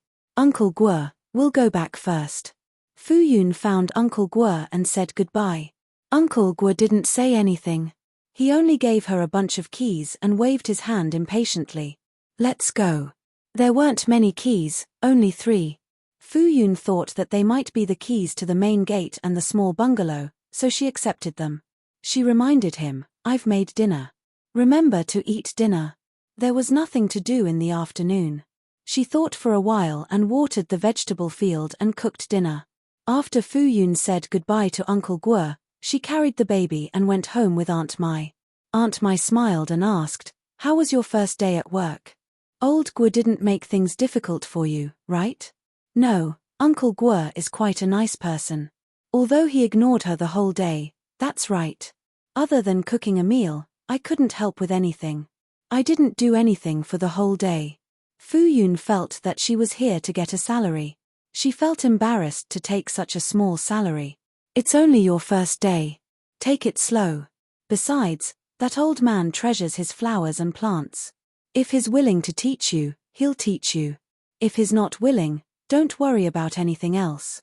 Just eat lunch. Fu Yun nodded. When she got home, she tidied herself and the baby up. She lay on the bed comfortably and continued to search for information. She wandered around the internet and actually found an orchid lovers forum. She saw that the posts were full of useful information. It was as if she had opened a new world. She read the popular science posts seriously. Chapter 8. Early the next morning, Fu Yun picked a few lettuce from the field, took a wintermelon, and went to the pork stall to buy a catty of pork ribs. She brought the 20 free-range eggs she bought from Aunt Mai's house last night and rode the donkey to work with the baby on her back. She already knew the way, so she did not ask Aunt Mai to send her. Today, she rode a little faster and arrived at her destination in 20 minutes. The car stopped in front of the iron gate. She took out her keys and looked at the keyhole. She felt that one of the keys was more suitable, so she used it to open the iron gate. As expected, the door opened. Fu Yun opened the door and pushed the donkey in. She arrived very early. It was only 7 o'clock when she arrived. The later it was, the higher the temperature. In summer, the sun rose early. She woke up early, so she came early. She parked the car and placed the vegetables in the kitchen refrigerator in 2 trips. Fu Yun came out of the kitchen. The moment she entered the living room, her attention was attracted by an extra baby wooden bed. The rectangular wooden bed was about 1.5 meters long and 70 to 80 centimeters wide. It was covered with a thick layer of soft cushions. There were even small pillows and quilts. It looked very new and clean. The bed was surrounded by railings. It was so high that even a 1-year-old baby would not be able to escape. The small wooden bed looked a little old, but it was well maintained and intact. The 4 legs were installed with rollers and could still move. This bed wasn't here yesterday. Was it specially found for the baby? Fu Yun could not help but think. She recalled Uncle Guo's attitude towards them yesterday. It could be said that he was very perfunctory and ignored them. Now, it seemed that this was not the case. Uncle Guo walked out of the flower bed. His black boots were still wet with mud. He must have woken up early in the morning to water the flowers. He went to the tap to wash the mud off his shoes and walked into the living room. When he saw Fu Yun staring at the small bed in a daze, he felt uncomfortable for a moment. However, he still said with a straight face, "There are things at home that have accumulated dust. If you need them, use them. If you don't need them, throw them away." "Thank you, Uncle Guo." Fu Yun Ruo turned around and immediately revealed a big smile. "It's useful. Wen and I both like it very much." She remembered that Auntie Mai had said that Uncle Guo had no children. He must have asked someone for this stroller. He had even carefully laid out a set of clean cushions. Fu Yun Ruo was moved. Ever since she came to this place, she had felt too much kindness. All the evil that the original body had encountered felt like it had happened in his previous life. It was too far away. Uncle Guo continued to keep a straight face. He walked to the side and pushed open a door on the right side of the living room. "From now on, you can tidy up your room however you like. Fu Yun walked over and looked at it curiously. The room was very small. There was only a small bed that was 1.8 meters long, a small wardrobe, and a small table. There was a mat on the bed, and curtains were hanging on the glass window. Other than the baby's things that she had left on the table yesterday, there was nothing else. The small house was clean and empty. Fu Yunruo was very happy. Uncle Guo looked like he was not easy to get along with, but in fact, he was stubborn and soft-hearted. Seeing that it was not convenient for her to take care of the child here, he had thought of everything for her. She said gratefully, "Uncle Guo, thank you." Uncle Guo did not seem to be used to accepting other people's gratitude. He glanced at the baby behind Fu Yunruo and turned to leave. Fu Yunruo put the baby down and said happily, "I thought that Uncle Guo was not easy to get along with. I didn't expect him to be so nice." However, she felt that she had to rely on the baby. She had said that her baby was the cutest in the world.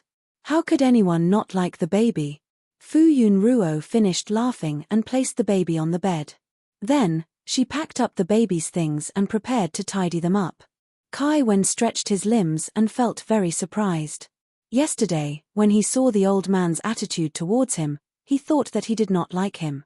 He did not expect him to do so much for them silently. Seeing the woman humming happily, Kai Wen also felt very happy. Of course, he was happy that he did not have to stay in the pram all the time. This room was obviously for the mother and son to rest in the afternoon. The cabinet was empty, but it was very clean and there was no wormhole. Fu Yunruo folded the baby's small clothes and placed them inside. The bottles and cans were placed on the table and the diapers were placed in the drawer. There were not many things, so she quickly packed them up. The room did not look so empty anymore. Fu Yunruo turned her head and saw that the baby was entertaining himself on the bed. He seemed to be very happy. She thought for a moment and carried the baby to the small bed in the living room. There was only a mat on the bed here. The bedboard was very hard. She was afraid that the baby would feel uncomfortable if he stayed there for too long. With this bed, it was much more convenient for her. At least she did not have to worry that the baby would fall from the pram if she did not keep an eye on him. Although the baby did not know how to crawl and walk, she did not feel safe leaving him in the pram if she did not keep an eye on him. With this bed, she was very relieved. Sometimes, the baby needed to sleep. Although he would wake up quickly when she was not by his side, he would still sleep for a period of time. She could take this opportunity to do something. At this time, the child was still very energetic. Fu Yunruo did not leave. She looked around to find something to do and then found a broom to sweep the floor. The small bungalow was quite big. On the left side of the living room, there was a kitchen and another room. She guessed that it was Uncle Guo's room.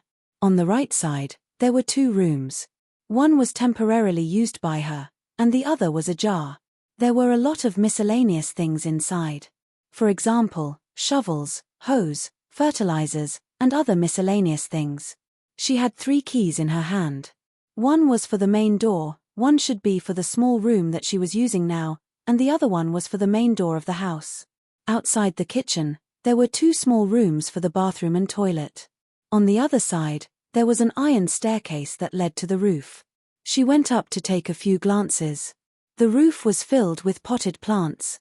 Some of the stepped potted plants were empty. Some of the seedlings were green, and a few of them had bloomed. Fu Yunruo found that the baby had become obedient again. She did not have to carry him all day long and did not make a fuss. It was just that every time she sneaked out to identify the varieties of orchids, she would be summoned back soon. It was not yet 12 o'clock when Uncle Guo suddenly came out of the flower shed. Fu Yunruo was still very surprised when she saw him. She said embarrassedly, "Uncle Guo, I haven't finished cooking yet." She thought that when she was almost done cooking, she would call him and come back to eat. She had made winter melon and pork rib soup, but it was not done yet. Old man Guo's expression was indifferent. He grunted, but she could not tell if he was angry or not. Fu Yunruo could not wait any longer. She said, "Uncle Guo, help me look after Wen. I'm going to cook." Then, Fu Yunruo ran to the kitchen.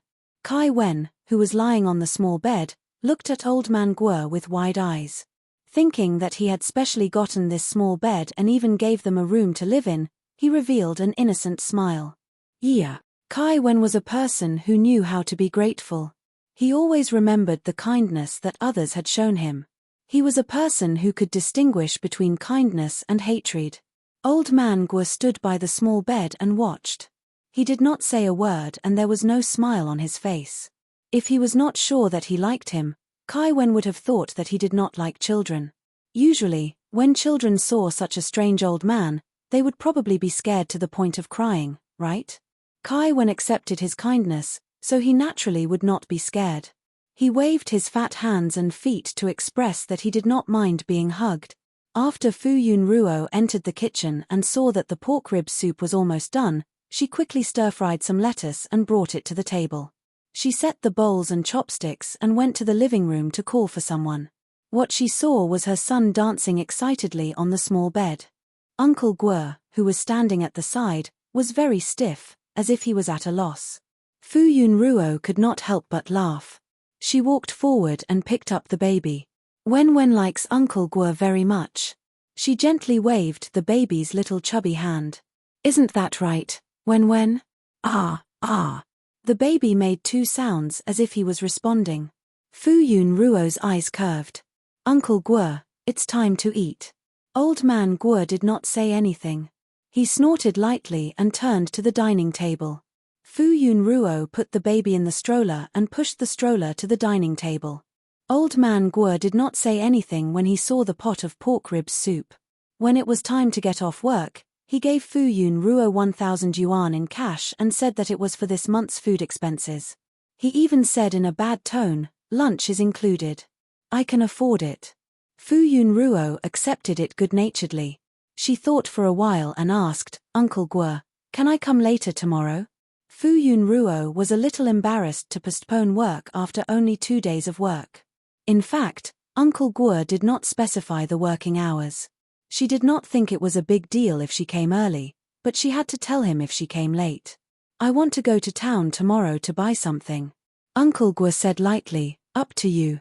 Fu Yunruo knew that he had agreed and left happily.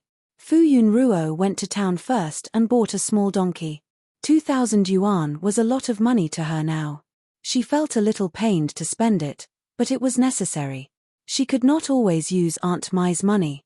Then, she went to the grocery store to buy a set of mattresses, quilts, and other bedding. She went to the street to buy some fruits, some seasonings, and 1/2 kilogram of lean meat.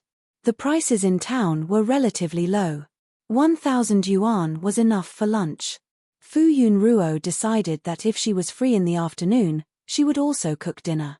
There were vegetables in the flower bed. Her old house also had melons and vegetables.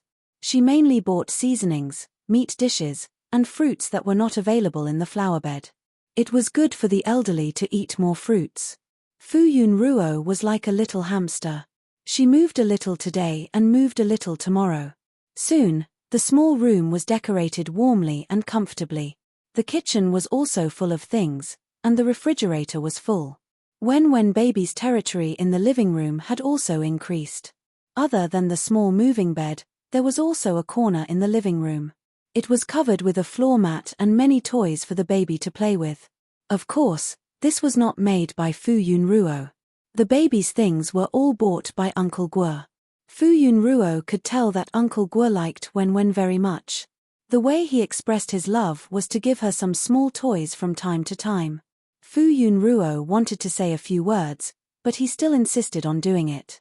After half a month, Fu Yunruo, her son, and Uncle Guo got along well with each other, and their days became more regular. Every day, they would arrive before 7:30 a.m. When baby would stay on the small bed or the floor mat. He would eat at 12 o'clock a.m. sharp. Uncle Guo would usually be back before 12 o'clock a.m. When Fu Yunruo was cooking, he would stay in the living room to look after the baby. Although he would still watch from the side and rarely carry the child, the baby would become familiar with Uncle Guo and would not make trouble. At 6 o'clock a.m., Fu Yunruo would bring the child back to the old house and occasionally chat with the neighbors. At the same time, her knowledge of orchids slowly increased. Uncle Guo saw that she often observed the flower seedlings, but he did not say anything.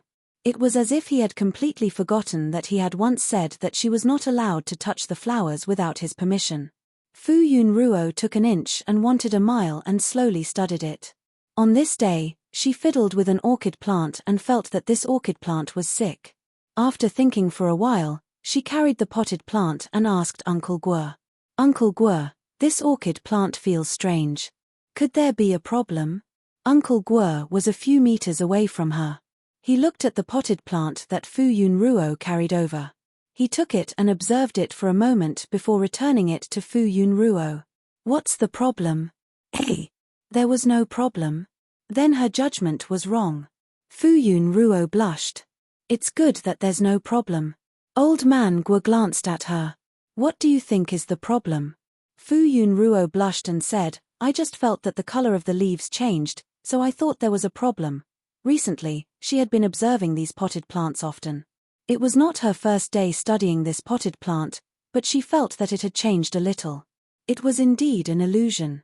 If Fu Yunruo showed off in front of Master Guan, she would be so ashamed that she could not wait to hide in a crack and run away. What's the problem? Uncle Guo's tone was unreadable. Fu Yunruo braced herself and said, maybe the root system is a little damaged. She crammed her knowledge every night and specially studied the signs and symptoms of the disease of orchids. If the leaves at the root suddenly turned dark brown, it should be a sign that there was a problem at the root. Okay, you can go and deal with it. After Uncle Guo finished speaking, he turned and walked towards the flower shed, leaving Fu Yunruo holding the potted plant in a daze. Ah! What did this mean? Fu Yunruo was stunned for a long time before she reacted. Did Uncle Guo mean that her judgment was not wrong? Let her deal with it. But she did not know how to. Chapter 9. Fu Yunruo had a bitter expression on her face as she carried the potted plant to the little cottage. She stared at it for a long time and felt like she did not know where to start. However, this was the task that Uncle Guo had given her. What if she did not do it and Uncle Guo felt that she was not up to the job and fired her? She was very satisfied with this job. To be safe, Fu Yunruo went to her phone to check all kinds of information again. That was not all. She thought about it and even went to the Orchid Lovers Communication Forum to post a request for help. Fortunately, the orchid lovers were very enthusiastic and told her the steps to treat the root of the disease. Fu Yunruo confirmed it again and again and prepared all the necessary things before she decided to do it.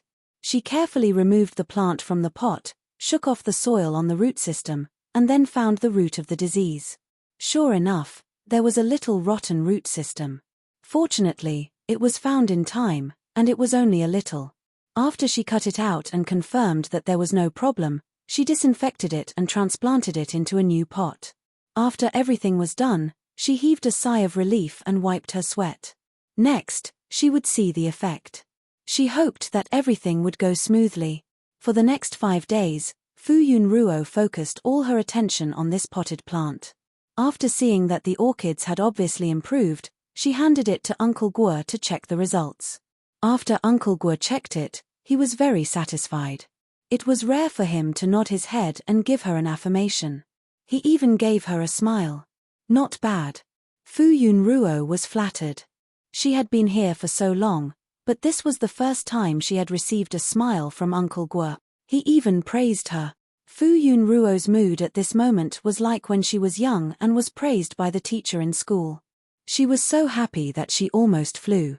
Since then, Uncle Guo would guide Fu Yunruo whenever he was free. Fu Yunruo was ecstatic at first, but later, she eagerly absorbed more knowledge. She realized that the theoretical knowledge that she learned online for 10 days to half a month was not as beneficial as Uncle Guo's 30 minutes of guidance. After Fu Yunruo found that Uncle Guo was very tolerant of her in the field of orchids, she often shamelessly went to learn. Because Uncle Guo stayed in the flower shed all day and the temperature in the flower shed was relatively constant, Fu Yunruo would occasionally carry her baby and study by the side. Fu Yunruo only realized the passage of time when she suddenly saw Wen baby sitting up on the small bed. Ah, my son knows how to sit. She calculated the time and realized that the baby was already 6 months old. Fu Yun felt that she had neglected the baby during this period of time and felt guilty, so she spent more time by the baby's side. It just so happened that Uncle Guo had given her a basic handbook. She could read more and memorize it. If she didn't understand it, she could ask for advice. Therefore, when the baby was sleeping at the side, Fu Yun was reading at the side. Halfway through, she suddenly heard movement. Fu Yun Ruo stood up doubtfully and walked outside. Indeed, she heard some movement at the metal gate. She walked over. Who is it? Hello, I'm looking for Teacher Guo. Fu Yun was answered by a middle-aged man's voice. She looked outside and saw a man in a suit standing outside the iron fence. The man gave Fu Yun a friendly smile. My name is Kai Wei Cheng. Her eyes were a little surprised. This person obviously came from a big city outside. He was a very handsome man who looked to be in his early 30s. However, she did not open the door. Instead, she said, I'll go and ask Uncle Guo. Fu Yun Ruo had been working here for so long. Other than the Guo family who came to take a look and send some rice and vegetables, no one else had come. This was the first time a foreigner had come to look for Uncle Guo. Fu Yun Ruo was quite curious. This person called Uncle Guo as a teacher. Was Uncle Guo a teacher in the past? She went to the flower shed to find Uncle Guo and said, Uncle Guo, there's a person called Kai Wei Cheng outside looking for you. When Uncle Guo heard this name, he immediately frowned.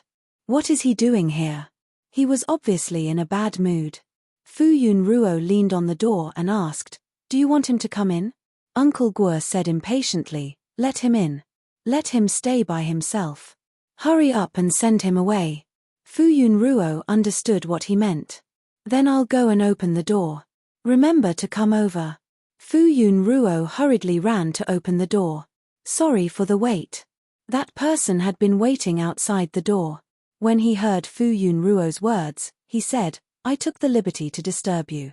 The moment Kai Wei Cheng saw Fu Yun Ruo, he was stunned. He had never seen such a beautiful woman before. Previously, he had caught a glimpse of her and thought that she was already stunning enough. He never knew that such an outstanding woman existed in such a remote village. Which junior of his teachers was this? Kai Wei Cheng entered the door and smiled at Fu Yun Ruo in a friendly manner. Fu Yun Ruo could not help but return a smile. She had not seen such a graceful person in a long time. She was a little surprised. Fu Yun Ruo led him to the living room and invited him to take a seat. She then served him a cup of tea. Kai Wei Cheng had rushed over and was a little thirsty. After drinking half a cup of tea, he spoke to Fu Yun Ruo warmly.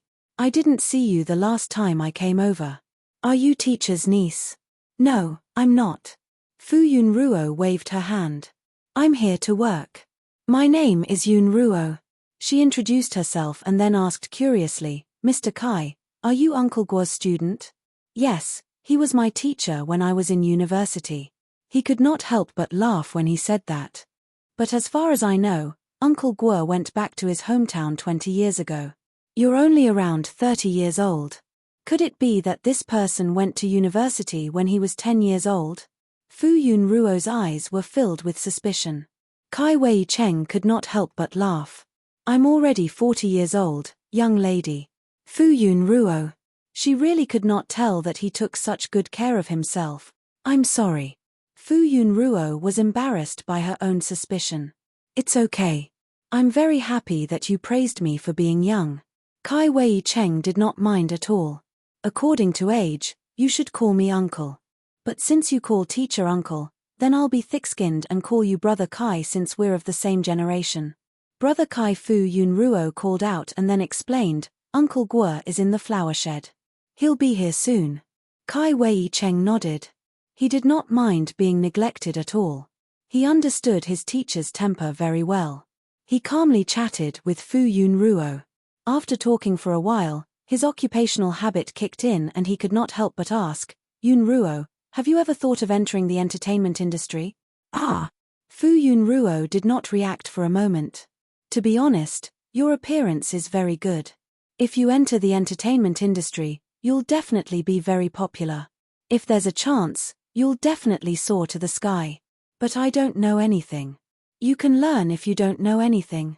Kai Wei Cheng took out a business card. I'm a manager under Apple Entertainment. Our company has always treated its artists very well. If you sign with our company, I can definitely make you into a super A-list celebrity who's even more popular than Fang Shueruo. Fang Shueruo? Fu Yunruo's eyes moved. She had not heard this name from others for a long time. She knew about Apple Entertainment. It was the only entertainment giant that even Orange Entertainment, where the male and female leads were from, could not shake. Apple Entertainment's ability to create stars was very strong. They had created countless veteran best actors and best actresses. However, in recent years, Fang Shueruo had been very aggressive. A group of female stars had been suppressed and could not make a name for themselves. Because of Fang Shueruo, Orange Entertainment had become one of the three giants in the entertainment industry. They had even faintly suppressed the other giant, Mango Entertainment. Fortunately, Apple Entertainment had an unshakable best actor, Tsai Yu. Otherwise, even Apple Entertainment would have to avoid the limelight. Kai Wei Cheng spared no effort in persuading her. He had always had a good eye for people. He saw hope in Fu Yunruo that could surpass Fang Shueruo. To be honest, Fu Yunruo was very tempted. However, it was only for a moment. She thought of the curse that was pressing on her body. She did not want to appear in front of the male and female leads until the 2-year period of her death. It was fine to say that she was timid and afraid. She already had a son. She had to protect him well. Outside, she could not even protect herself, let alone others. Fu Yunruo had a feeling that as long as this period of time passed, everything would be fine. Sorry, I'm not interested in the entertainment industry. Are you worried that the entertainment industry is too complicated? You don't have to worry about that. Apple Entertainment is your biggest support. As long as you don't want to do something, no one can force you. I naturally believe in Brother Kai. Fu Yunruo's eyes curved. But I have to raise my son. I can't leave. Moreover, the fact that I have a son is not suitable for me to develop in the entertainment industry, right? Fu Yunruo picked up baby Wen, who had woken up at some point in time. She waved her chubby little hand at Kai Wei Cheng. Kai Wei Cheng was dumbfounded. He only saw the baby's crib at the side. He did not notice that there was a child under the mosquito net. And this child belonged to the little girl in front of him. Wen, this is Uncle Kai, come and say hello to Uncle Kai. The 6-month-old child was carried vertically. One of his chubby little hands was gently pinched by Fu Yunruo. She waved at Kai Wei Cheng. The little guy's skin was fair and soft. His little face was chubby. His big eyes were like black glass. He was a cute child. Kai Wei Cheng subconsciously reached into his pocket. But he did not expect to meet a child here. He did not bring a gift. He could not take out the 200 to 300 yuan in cash in his wallet. So he smiled awkwardly. This little guy is very cute. He secretly decided to make up for the gift tomorrow. Fu Yunruo seemed to have been praised. She smiled very happily. Thank you. Cough, no matter what, I still hope that you will consider it. I won't let you lose out. Before Fu Yunruo could answer, Uncle Guo's voice sounded. What nonsense are you talking about again? Teacher. Kai Wei Cheng immediately greeted him respectfully. Don't call me teacher. Who is your teacher? Old man Guo's gaze was unfriendly. What are you doing here again? I'm here to see you. How have you been recently? Did you go for checkups on time? Before Kai Wei Cheng could finish, old man Guo interrupted him harshly. I won't die. Fu Yunruo looked at this and that. She was very curious.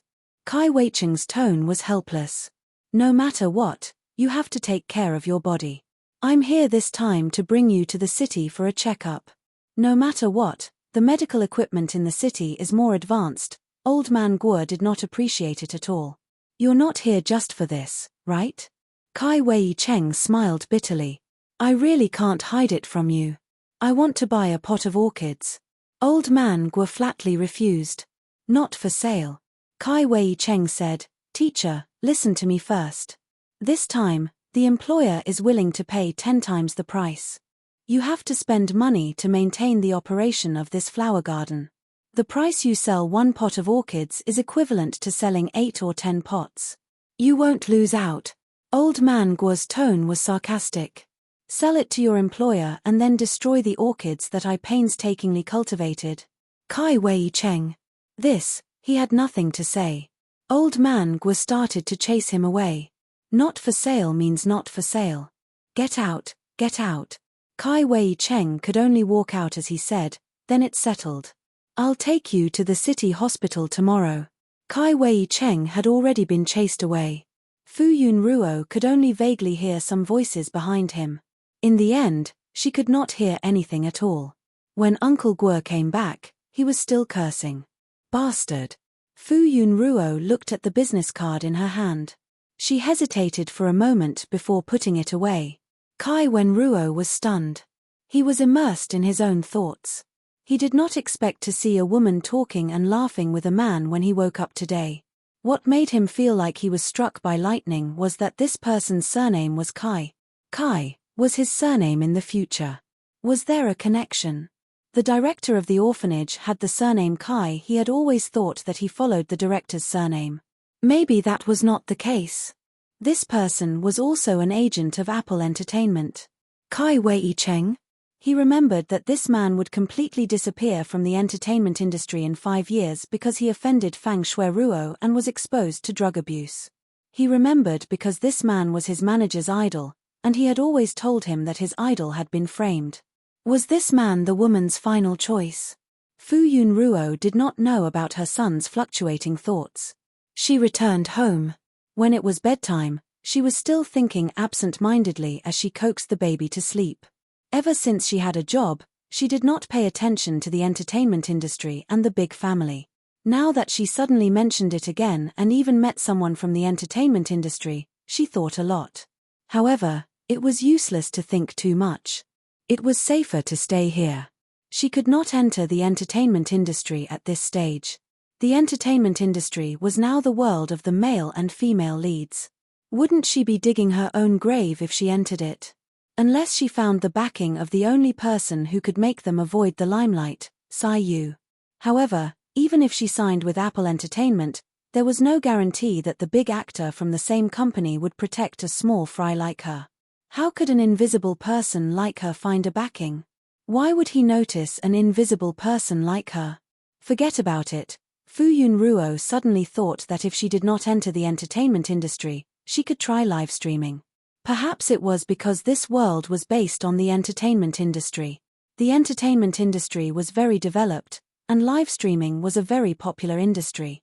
Some very famous live streamers were almost as famous as A-list celebrities. However, such live streamers were very rare. There were many types of live streaming. She could live stream without showing her face. Perhaps she could even earn some money.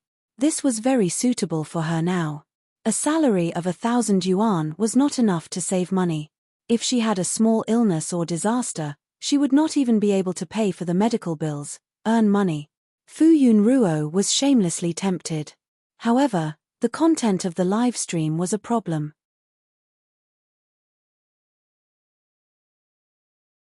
Chapter 10. Kai Wen did not sleep well that night. He fell into a grey dream and could not break free no matter how hard he tried. He struggled for a long time before he finally broke free from the nightmare and opened his eyes. He stared blankly at the empty space and was immersed in a depressed mood. He did not remember what he dreamed of. He only remembered how he felt at that time. Fear, uneasiness, fear. He did not want to cry, but a baby's tear ducts were not controlled by humans. Fu Yun had just fallen asleep not long ago when she suddenly felt movement beside her. Before she opened her eyes, she reached out her hand to comfort him. Wen, what's wrong? Hearing the child's short cries, Fu Yun instantly woke up. She took a closer look and saw Wen's face was red. Tears rolled down from the corners of his eyes and he was sobbing. She quickly carried the child up and got off the bed. She paced back and forth and coaxed him, Oh, don't cry, don't cry. She quickly changed his diapers and made milk powder, but no matter how she fed him, he refused to drink it. Instead, he cried even louder. Is the baby feeling unwell somewhere? Fu Yun was anxious. She gently rubbed his little tummy. Is the baby's tummy uncomfortable? Mommy will rub it for you. It hurts. Tilda. The crying stopped for a moment. He looked at Fu Yun with his big wet eyes.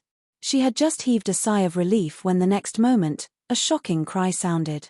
Hearing this woman's gentle voice, Kai Wen felt even more wronged. Perhaps it was because of the nightmare. He broke down his psychological barrier and could not help but cry out loud. He recalled the days when he was hungry in the orphanage and fought with other children over a steamed bun. When he was 12 or 13 years old, he heard that the entertainment industry was making money.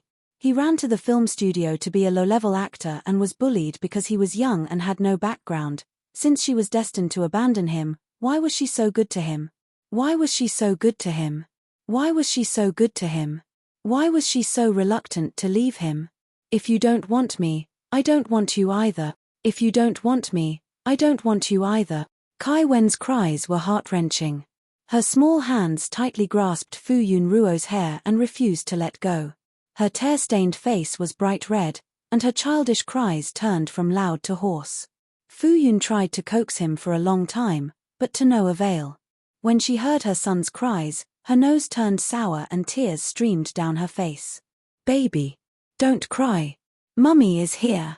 Fu Yun coaxed as she cried. Don't be afraid. Sob. Baby, don't be afraid. When Aunt Mai came over, she saw two teary eyes, one big and one small.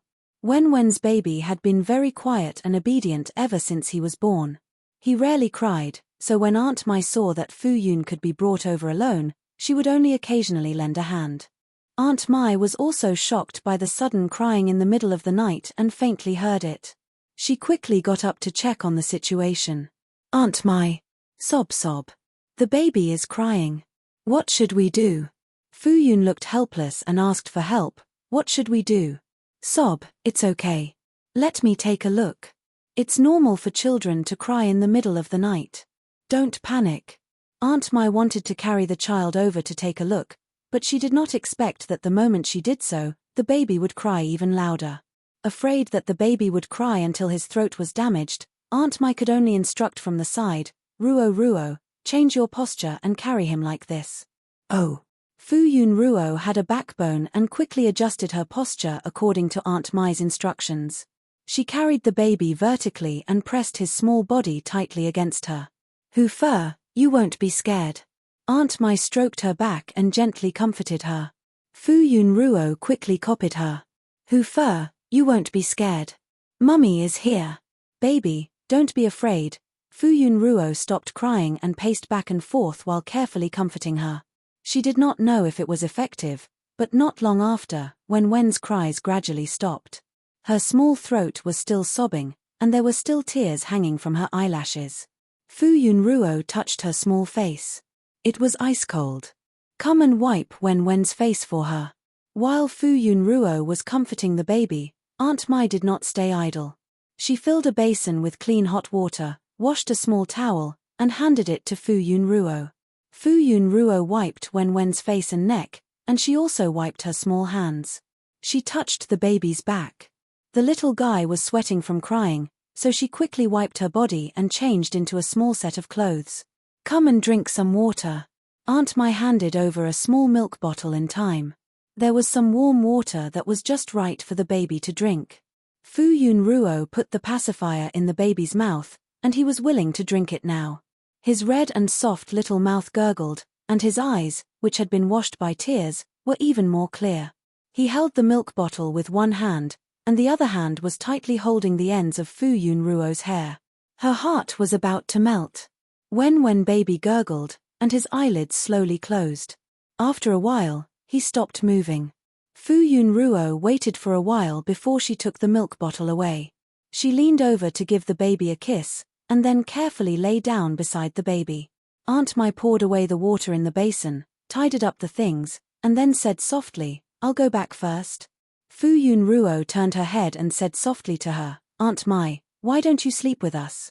It's so late, don't go back. It's too troublesome. Then she said, if when Ruo cries again, I won't feel safe if you're not here. No, when Ruo won't cry again. Although she said that, Aunt Mai stayed. She tidied up a little and then slept inside. The bed was very big, and it was more than enough for 2 adults and a child to sleep. Aunt Mai said gently, "Sleep, I'm here." "Okay." Fu Yunruo replied with a nasal voice, and then closed her eyes.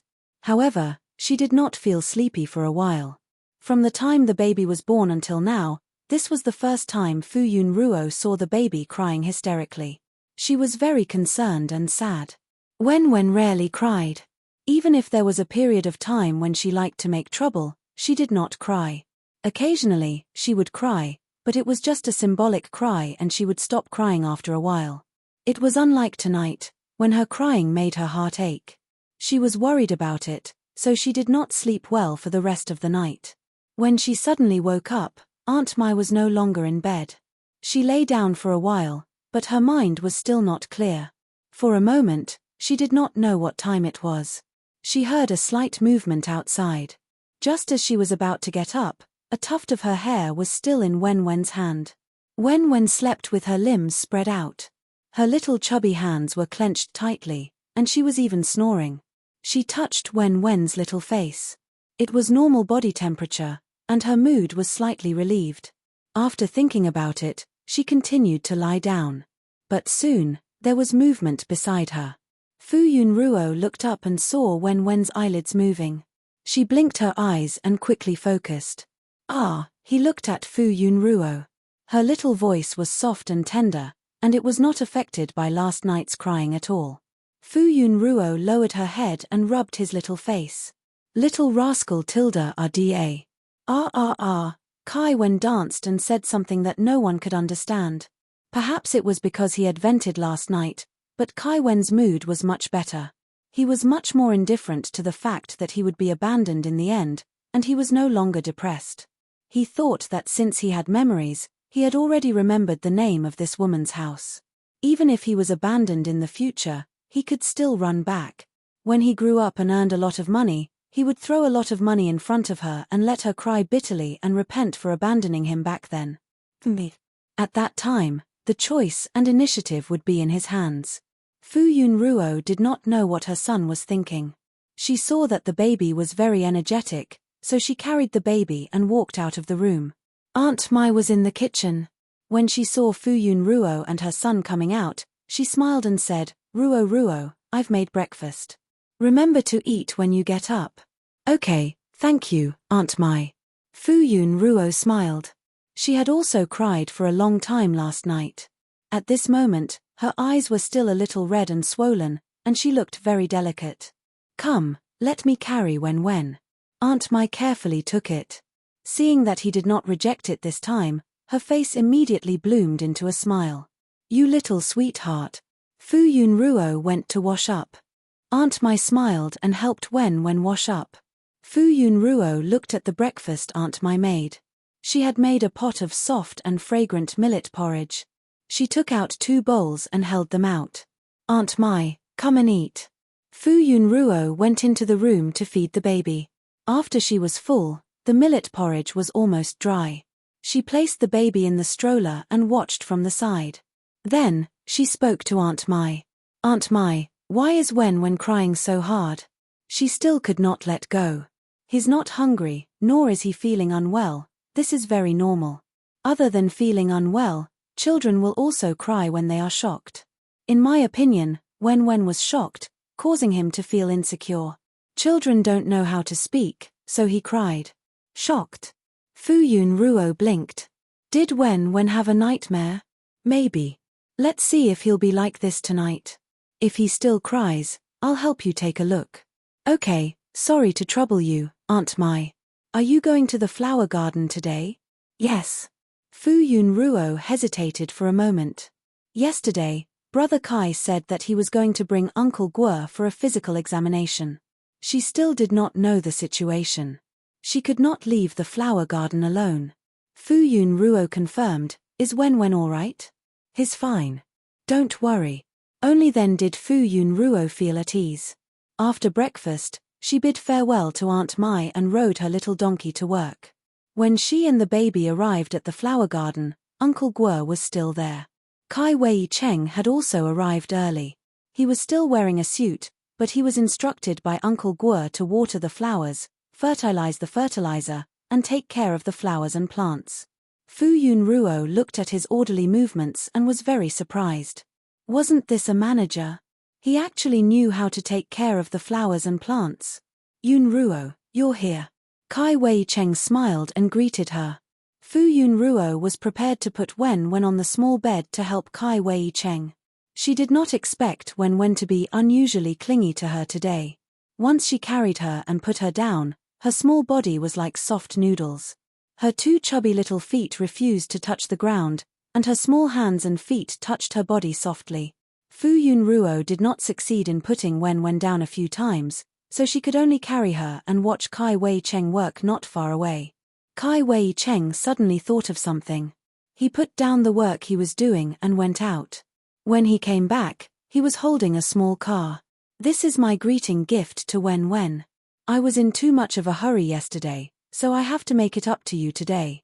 Kai Wei Cheng smiled as he handed it over. It was obvious that this was a high-end toy car from a big brand. Fu Yun hurriedly refused. You're spending too much money. It's good that you're sincere. How can I accept such an expensive gift? This is my gift to the child. You must accept it. Besides, I've already bought it. It would be a waste if you don't accept it. You can give it to the kids at home too. I'm not married yet. Kai Wei Cheng laughed. Fu Yun could only accept it on behalf of her child. Thank you, Brother Kai. Then he placed the toy in front of Wen and said softly to Wen, come. Wen thanks Uncle Kai. Kai Wen looked at the little cart, then looked at it again. Then, he pushed it with his chubby hands and shouted fiercely at Kai Wei Cheng. Don't even think about buying him over with a mere toy.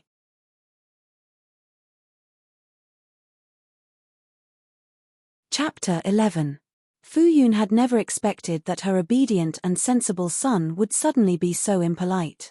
If she wasn't wrong, the baby was hostile to Brother Kai, but why? She thought that Kai Yang was quite a nice person. Fu Yun smiled awkwardly and said, Wen has always been very obedient. Maybe it's because she didn't sleep well last night that she's a little grumpy.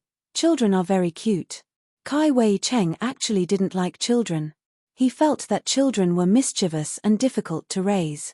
But at this moment, seeing this little brat baring his fangs and brandishing his claws at him, he felt that it was very interesting. Even that frowning little eyebrows and that fierce little voice made him very happy. He couldn't help but reach out to hold little Fatty's hand. Unsurprisingly, he was waved away. He thought that he looked very fierce when he frowned, but in fact, when his puffy cheeks trembled, he looked especially cute, so cute that it made people's hearts melt. Kai Wei Cheng's smile deepened. He felt that this child was very much to his liking, and he didn't know if it was an illusion, but he felt that this child looked a little familiar, but he couldn't remember where he had seen him before. Fu Yun was quite happy to see her son being so lively, so she did not stop the two of them from interacting. Kai Wei Cheng teased the child for a while before he reluctantly withdrew his hand. Then, he went out to continue tending to the orchids. Seeing this, Fu Yun wanted to help, but the child was too clingy. She put the baby on the small bed with great difficulty. Just as she was about to step out of the door, she was called back by Yia. Fu Yun tried a few times, but she could not step out of the door of the living room. Kai Wen sat on the small bed and stared at Fu Yunruo unhappily. They hadn't even confirmed their relationship yet, but she was already abandoning her son to follow that man. He wasn't willing to see them go off to spend time alone and leave him behind.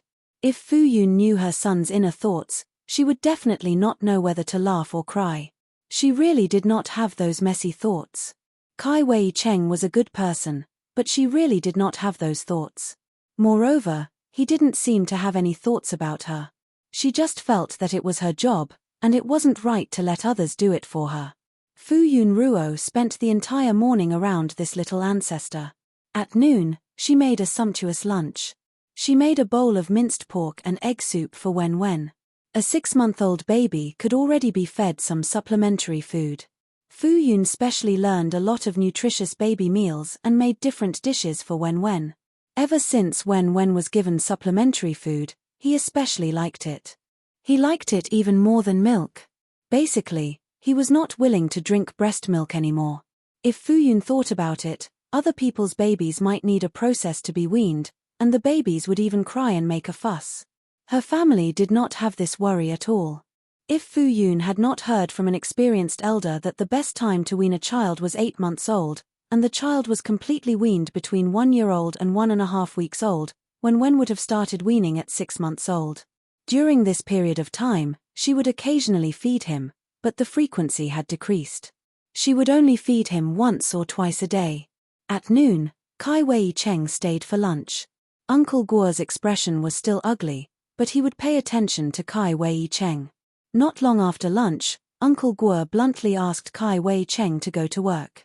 He went to take an afternoon nap. Fu Yun Ruo also took the child to take an afternoon nap. After coaxing Wen went to sleep, Fu Yun Ruo thought about it and put her phone to the side.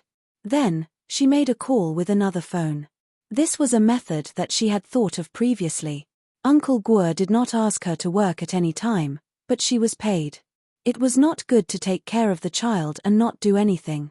Children were more sleepy, so she wanted to do some work while Wen was sleeping. It was fine near the house. She could notice the movements in the house at any time. But if she was far away, she could not hear anything. So she thought of a method. For this reason, she specially bought an old phone that cost 100 yuan. She placed the phone on the table. Both sides were constantly on the phone, so she could pay attention to the child's movements at any time. She did not have many opportunities to do this, and the free phone call time every month was enough. At least, the effect of doing this before was quite good. This time, after coaxing Wen went to sleep, she did this again. Then, she hurried over. She was really embarrassed to be so heartless and wait to sleep while others were working. When Fu Yun Ruo arrived at the flower shed, Kai Wei Cheng was fiddling with a potted plant. When he saw Fu Yun Ruo coming over, he smiled very amiably.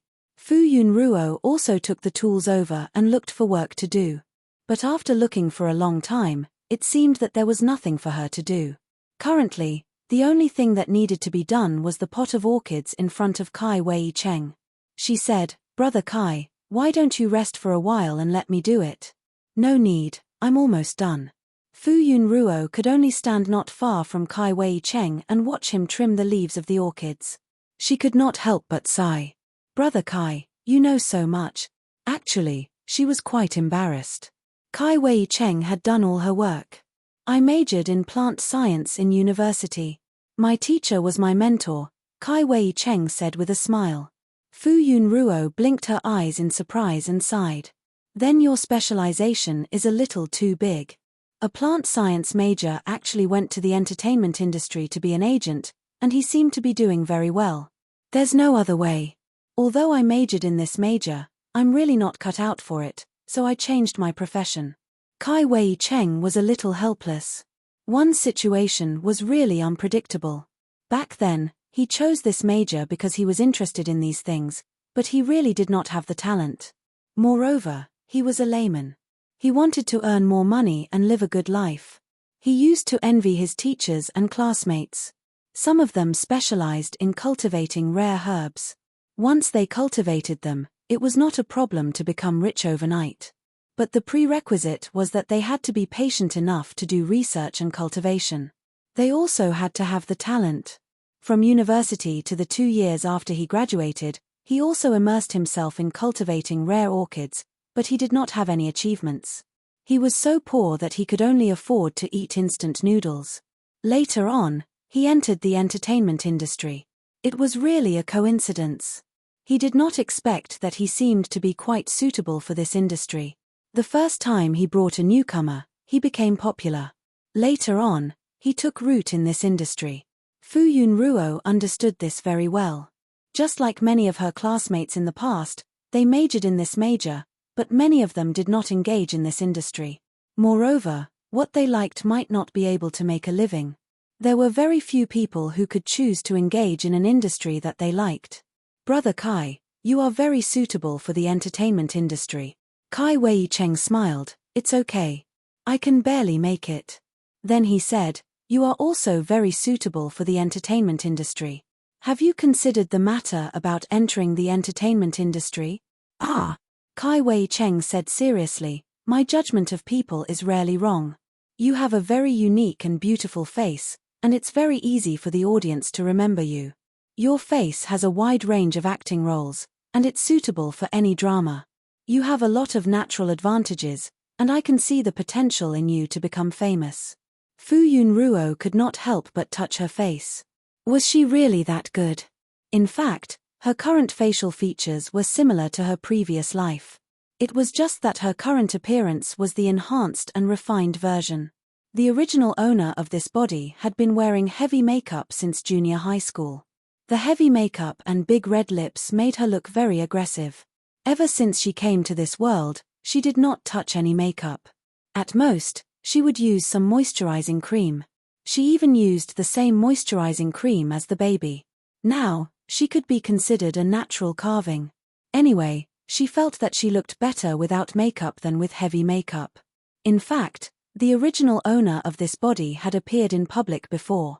Because of her relationship with the female lead, she had a very bad reputation in the entertainment industry.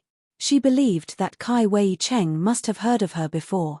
He might have even seen her in public before. It was just that he did not connect the two of them.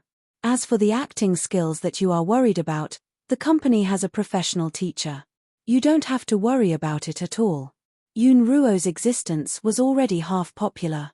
With some polishing, she could definitely shine. Fu Yunruo felt that Kai Weicheng's eloquence was really good. She was moved by his words. After hesitating for a moment, she still reluctantly rejected, no, at least for the next 2 years. Her life was more important. Everything else was meaningless. Thinking about what she was thinking about last night, Fu Yunruo said, but I want to do some live broadcasts. For example, the kind that does not show my face. It's just that I am not particularly good at anything. I don't know what to do. Last night, the baby cried in the middle of the night. She had forgotten about this matter. Only now did she remember. Fu Yunruo was very distressed. She did not know what to broadcast. If it was a musical instrument, she could play the piano. However, she was not considered professional. Broadcast. Kai Wei Cheng said, this is not bad. He was very enthusiastic about the idea. Why don't you broadcast raising flowers? Fu Yunruo hesitated, is this okay? Of course, there are many kinds of broadcast content. There are a lot of live broadcasts about raising pets like cats and dogs. There are also live broadcasts about raising flowers. Orchids have always been one of the most popular flowers in our country. This is definitely the right choice. Kai Weicheng's idea was very reasonable. The main reason was that Yunruo worked in the flower nursery to cultivate orchids. This broadcast was very suitable. Fu Yunruo nodded repeatedly. Her eyes were shining.